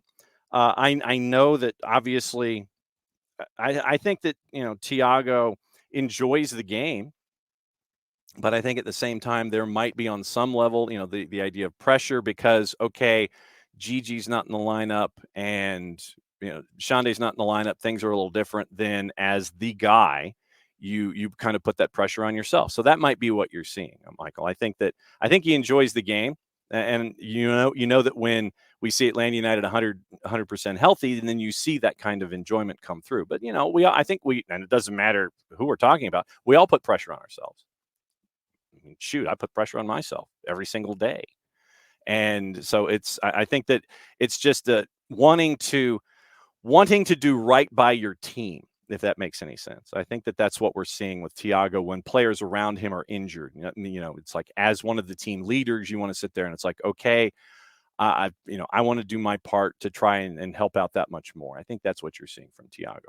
And Alex, thing is, in this league, difference between 4th and 9th may be 2 points, likely to continue. Yeah, I mean, we're going to say this all year. The East is going to be a rock fight in a phone booth. We know this. So either you just play to stay in the playoff every year, or we figure out what that differentiator is. I don't think it's our talent, which isn't to say it isn't on the players. Let's see. Wiley thinks it has to do with IQ and willing to break up a play early. I think that when you brought in Bartek Sliš, I think that you got to see somebody who is more than happy to break up a play. And I think that when you have that kind of a defender, and you have Luis Abram and Noah Cobb, and the point was made that Abram and Cobb, Amelia, I think this was you. Abram and Cobb could match Derek and Stian. It's different skill sets and different approaches. Derek has experience in Major League Soccer that Luis and Noah do not have. And Stian has a different physical presence than Derek and Noah and Luis. Luis and Noah, you got two pit bulls in Noah and Luis. And in the last handful of matches, the thing that got me when looking at Luis Abram's numbers in the last 2 matches, it's just insane what Luis has been doing on the back line. Once again, when he's paired with Noah Cobb, and to see Luis doing that well, I think it's great to see when you have Luis doing that at the back line, because, and this is what you want to have folks at the ready if something happens, and you've seen that at the back multiple times, sadly, because of injury. This go round with Luis against Cincinnati, it was 90 minutes, 1 clear, 1 block, 1 pick, 2 tackles, 1 last man tackle, 2 of 5 on his ground duels, 67 touches, 92% passing, 54 of 59, 6 for 6 on long balls out of the back. And that's something that's crazy when you think about it. 6 for 6 on long balls. And then going back to Luis against Philadelphia, looking at Luis's numbers, Luis, he had, and this is to get what SofaScore gives him a 6.5, but here's what he did: 6 clearances against Philly. That's what Luis did. So he had 6 for 6 on long balls against Cincy, 6 for 6 in clearances against Philly. Different things where he's really punching high numbers. 1 block, 1 tackle. He was 4 of 8 on his duels, 3 of 5 of those in the air. And touches, 54. He had 80% passing, 3 for 8 on long balls. So he's had 9 completed long balls in the last 2 weeks against Philadelphia and Cincinnati. So, Luis and Noah, like I said, I think it's 2 different sets. And you got the 2 pit bulls with Luis and Noah, and you have the taller, more experienced players with Stian. Stian has speed for someone who is his size, which is, to have that kind of a lockdown corner, if you want to use a college football analogy, to have that kind of a guy with that kind of speed and that kind of height and that kind of presence, that's why you brought him in. And with Derek, you get the experience and you get that veteran voice and someone who knows the moves to make. And Maddie had a great feature. Before I keep going, Maddie, when you caught up with Derek Williams, What was some of the takeaways that you have for the article that's at soccerdownhere.net? When you caught up with Derek Williams, what were some of the things that you learned about Derek that Derek might have learned about himself? Yeah, I mean, one of the biggest things was Derek Williams is a very vocal player in that back line, and he's not just going to be talking to his back line. He's talking to everybody. He's communicating with everybody. And when I talked to him, I mean, we learned a lot about just how he had to learn that there's a difference in how you speak to people. And especially when you're on a field like that, it can come off very aggressive, but knowing each person and being like, oh, they respond better when I'm being more like, hey, it's okay, keep your head up, let's go. Or a different player like maybe GG or Noah Cobb, where he knows he can yell at them and that'll get him fired up. And that's what you want. So it's how you communicate with people and knowing each person's that you're playing with, their communication style and how important that is. And that is, I do think, something that Atlanta is missing in Derek Williams. And I think when we get him back on the field, we will definitely see that as it comes around, because he is one of those key players on the field who will communicate with everyone and kind of get everyone in line.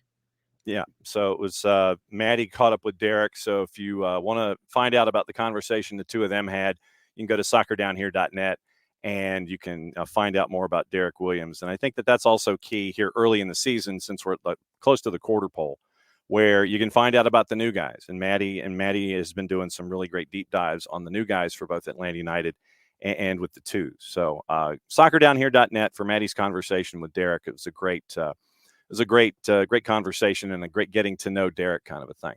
Alex, to the discussion we had in Reffing Down Here, what is a handball? Does anyone know? Does anybody really know what time it is?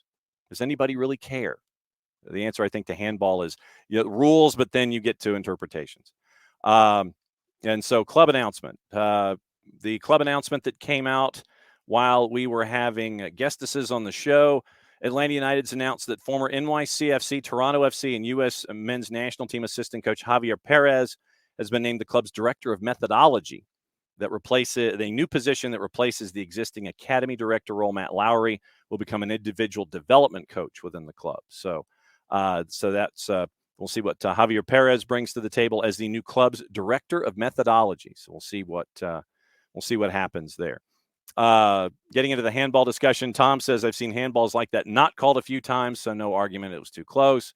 And everybody going back and forth. Hutch says scapegoating is the technical term. Yeah, that's about right.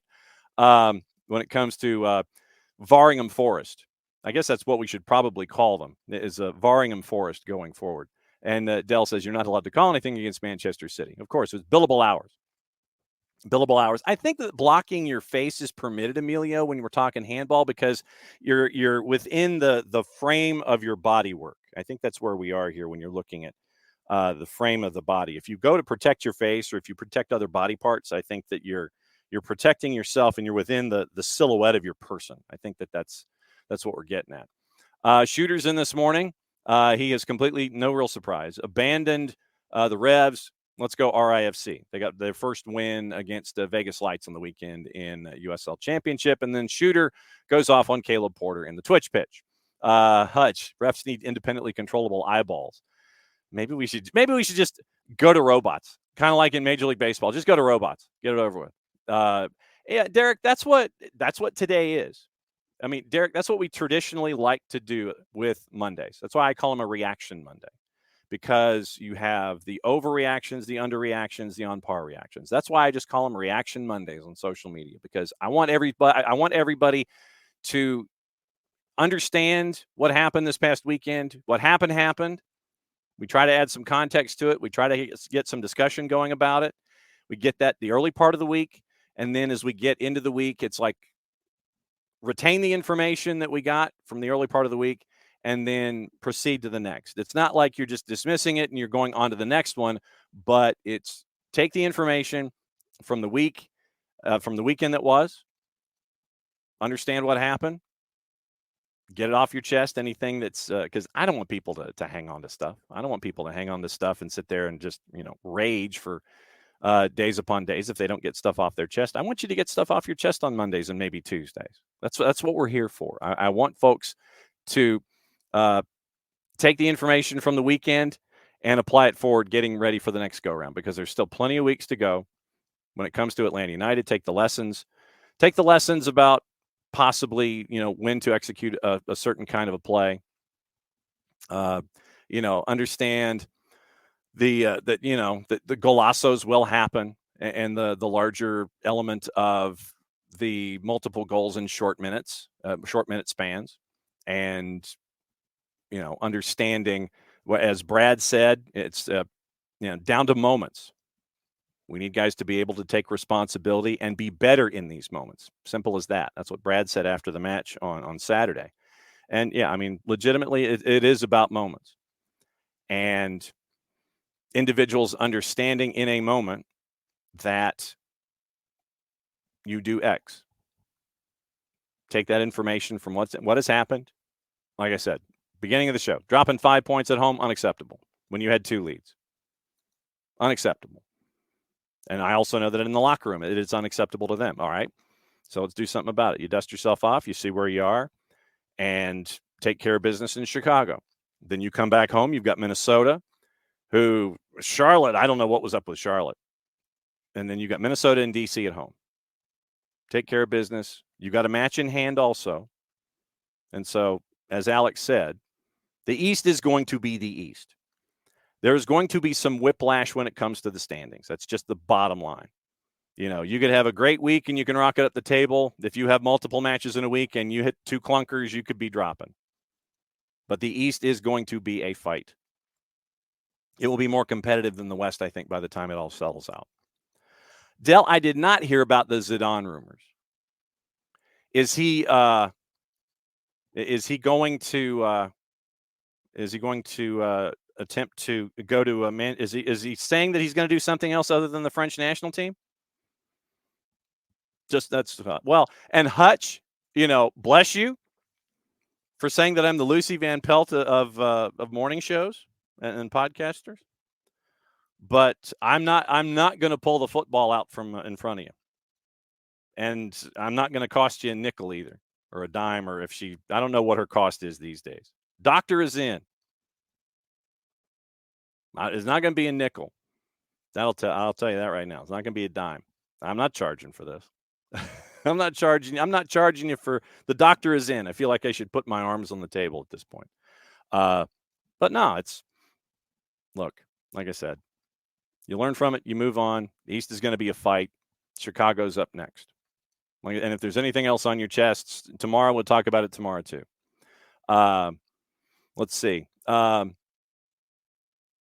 Michael, only a few teams have 4 wins and one has 5. Atlanta United has games in hand and all but one of them. Let's see. 20. Yes, exactly. Thank you, Hutch. I'm glad yes, horn section intensifies. Exactly true. Absolutely true. All right. So gossip, rumor, and innuendo, what to watch before we go. And yeah, it's been a busy day on a couple of other fronts too, by the way. There's some other stories that have come out while we were discussing what is up. Let's see. Not that. The Barcelona president, Joan Laporta, get this. He is calling Monday. He said the club will demand a Clasico replay if they can prove officials made a mistake by not allowing Lamine Yamal's, quote, ghost goal, end quote. The champions fell 3-2 against Real Madrid at the Bernabeu. Multiple controversial incidents, leaving them 11 points back in La Liga. Most debated was Yamal's first half flick from a corner, which may have crossed the line before Madrid keeper Andre Leunen pushed it away. Without VAR in Spain, or without goal line technology in Spain, officials used VAR to try and confirm if the ball had crossed the line, but could not be certain it had, so play continued with the score level at 1. Laporta demanded the Spanish Football Federation and refereeing committee send Barcelona all footage of the incident and audio recordings of the officials' conversations. Quoting Laporta. If, once the documentation has been analyzed, the club understands that there was error in the assessment of the play, as we think there was, we will take all the necessary steps to reverse the situation without ruling out any legal action that may be necessary. Great. Now they're sounding like Varringham for us. If it is confirmed that it was a legal goal, as we believe it was, We will go further and ask for a replay of the match, as it happened in another European match due to a VAR error. He was referring to Anderlecht and Genk in Belgium top flight in January. Replayed following the misapplication of the laws of the game. That's misapplication of the laws of the game. That's not an electronic misinterpretation. Xavi said it was a disgrace that Spanish football did not have goal line technology. That's part of the discussion. Laporta also criticized a general misuse of VAR, saying there appeared to be contradictory criteria for its intervention depending on the teams involved. So what works for us ain't working for y'all. And what's working for y'all ain't working for us. Barcelona had 2 penalty appeals turned down during the Clásico, for which they said were fouls on Yamal and Fermin Lopez. So Joan Laporta, he wants to go to the tape. Fabio Cannavaro has been named a short-term deal coach to be the head coach at Udinese. Let's see what else is going on. See if I missed any other stories this morning. And as always, it's great to have all of you here to talk stuff and to talk it out and to talk about the weekend, all these things. Let's see. So allegiance forms and how PGMOL selects officials. Jose Mourinho, who decided to have an interview because I guess he wanted to be back out in the spotlight. He says he's not done coaching, by the way. And he says, I would start 11 position players if given the opportunity. Erik ten Hag has had more support and trust compared to his own tenure, but he still wants the club to succeed. Ruben Amorim, a move to Liverpool is unlikely with West Ham in talks. We can roll back the sign on the billboard at the construction site because it goes back to 0. Days without stupidity down here. We had a few. We had a bit of a run. Chelsea have condemned the racial abuse on social media directed toward striker Nicholas Jackson, said they will support any criminal prosecutions. Jackson's misses during the FA Cup semi-final defeat by Manchester City on Sunday overshadowed what had been a good display. Senegalese international, 10 Premier League goals in his first season. Misfortune in front of goal at Wembley prompted a series of racist messages on Instagram. Chelsea came out with a statement. And I hope that if they find who did it, Anti-Nico 78230047 on Instagram or whatever the handle is. If they find out who it is, prosecute them to the fullest extent of the law. And I mean it. I'm tired of this ish. Stuff like that does not belong in the game. Does not belong in the game. Not one damn bit. We're all better than that. Gossip, rumor, and innuendo before we go. And what to watch, where to watch it. In the week here at SDH, which is very, very busy. Very, very busy. Barcelona interested in signing Luis Diaz from Liverpool. Wolves considering Aaron Ramsdale. Liverpool's Shalman Kelleher. Sunderland's Anthony Patterson as replacements if Jose Sa leaves the club this summer. 3-letter paper. Take the information at your own peril. Manchester City willing to listen to offers for Jack Grealish this summer. Football Insider. Barcelona will listen to offers for Ronald Araujo this summer. Manchester United showing interest. Crystal Palace could join the chase for Club Brugge midfielder Rafael Onyedika. 3-letter paper. Arsenal, Liverpool, Manchester United among the clubs interested in signing Ferland Mendy. Dortmund will have to pay a club record £35 million if they want to turn their loan of Ian Maatsen into a permanent deal. Sir Jim Ratcliffe contacted Thomas Tuchel to see if he'd make a commitment to the club should they part with Erik ten Hag, thus what Drew was talking about. Remember, Premier League clubs considering a move for Atletico's 19-year-old striker Samu Amordion, who's on loan at Alaves.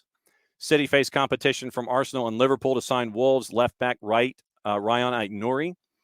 Arsenal going to have to pay €60 million if they want to sign Dusan Vlahovic from Juve. United Newcastle could move for 29-year-old France midfielder Adrien Rabiot if he doesn't sign a new contract with Juve. Leeds likely to accept offers of close to £30 million for Wilfred Gnonto, who's attracting interest from Premier League clubs. Newcastle lining up a £25 million move for Juve's 19-year-old defender Dean Hewson, who is currently on loan at Roma. Loan at Roma are the words you're trying to get. All right, what to watch, where to watch it. And tomorrow, obviously, we'll get into the rest of the week with Major League Soccer. Anything else on your mind with Atlanta United? All of those kinds of things. Very, very busy week on the network. We'll get to that in a second. BN has the Turkish Super League at 1 o'clock. Sivasspor Fenerbahce. It's also on BN Espanol. if you want BN, all the BNs, Liga 1 Max, CDO for the fans, Nuestra Tele, Teise, Gold TV, go to Fanatis, fntz.co/soccer down here. And it helps out the network, helps out the show, and helps out Fanatis because it shows them that you're a true degenerate when it comes to watching all of the action in all of the places that Fanatis can get it for you. fntz.co/soccer down here. ESPN Deportes has La Liga at 3, Sevilla, Mallorca. TUDN has Liga MX at 8, Monday Night Football, Cruz Azul and Atlas. MLS Season Pass, Chicago Fire 2, Carolina Court, 7 o'clock. The Plus has Middlesbrough and Leeds. Leeds needs the win badly to keep the beat at the top of the table in the championship. They also have got La Liga at 3. Paramount Plus has a doubleheader, Rome, Bologna, Milan, and Inter at 2:45. All right, so here's the week. First off, at noon, it's Soccer's in Session, and we catch up with a couple of boys coaches from around the state. The 2A, the 4A, and the 6A classes had their first-round matches on Friday. And so because of that, we catch up with the head coaches at Islands, Jeff Davis, and River Ridge. 10 to 12:15 or so, and then 12:30. So we'll catch up with them. 12 o'clock hour, Soccer's in Session, presented by our friends at Kaiser Permanente, getting you ready for the playoffs. Speaking of the playoffs, tomorrow we will be at North Gwinnett for Mill Creek and North Gwinnett on the girls' side. 7:30 kick, be on a little ahead of time to get you ready for that one in 7A girls.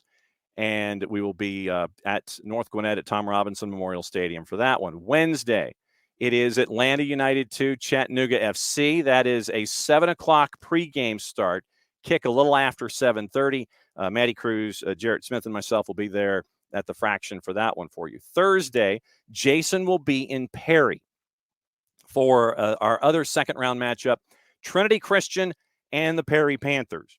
We had Nathan Dooley on last week on Soccer's in Session to talk about the men's and the boys and the girls sides there. Trinity Christian taking on Perry, and it's going to be an interesting one because our favorite member of the GK Union, Jessica Charman, is the goalkeeper coach at Trinity Christian. So Trinity Christian on the road, and they are going to be at Perry. That is going to be the matchup. It'll be a little before 6 o'clock when Jason comes on the air from Middle Georgia. Trinity Christian and Perry, that's Thursday. And then obviously getting you ready for the weekend. Maddie and I, Friday, will be at Reformation Brewing. Maddie, this will be fun because at Reformation, we get to break everything down for the beginning of the season in the WPSL for the Georgia Impact for their roster reveal and getting to know you event up at Reformation Brewing. So we get to catch up with Georgia Impact and their roster reveal on Friday. Ooh, sorry, you caught me in a whim. Yes, I'm very excited. I'm actually really excited to get to go up there and get to talk to all of them about Georgia Impact. It's exciting stuff. It's fun. Yep, and so very, very busy week. So basically, bottom line is Tuesday high school, Wednesday MLS Next Pro, Thursday high school, and Friday it is WPSL with me and Maddie up at Reformation Brewing. So it's going to be a fun week. Maddie, any thoughts before we get out of here, before we join everybody back here in about 35 minutes for Soccer's in Session? Ooh, anything else you want to get off your chest? Is there anything else here on a Reaction Monday that will start the week off on the proper note? And by the way, there's Maddie right there, middle of the screen, right there, middle of the screen, next to the Forest jersey, the one to the right. That's Maddie. So Maddie was in the open, 2 minutes and 13 seconds, and according to Dell. So that's Maddie. So what else is on your mind? It's gonna be a fun week of soccer. Excited to get back into the swing of things and getting ready. And I was gonna quote head coach Steve Cook from yesterday in the post-game show. We have more matches this week. Let's move on and let's get them done.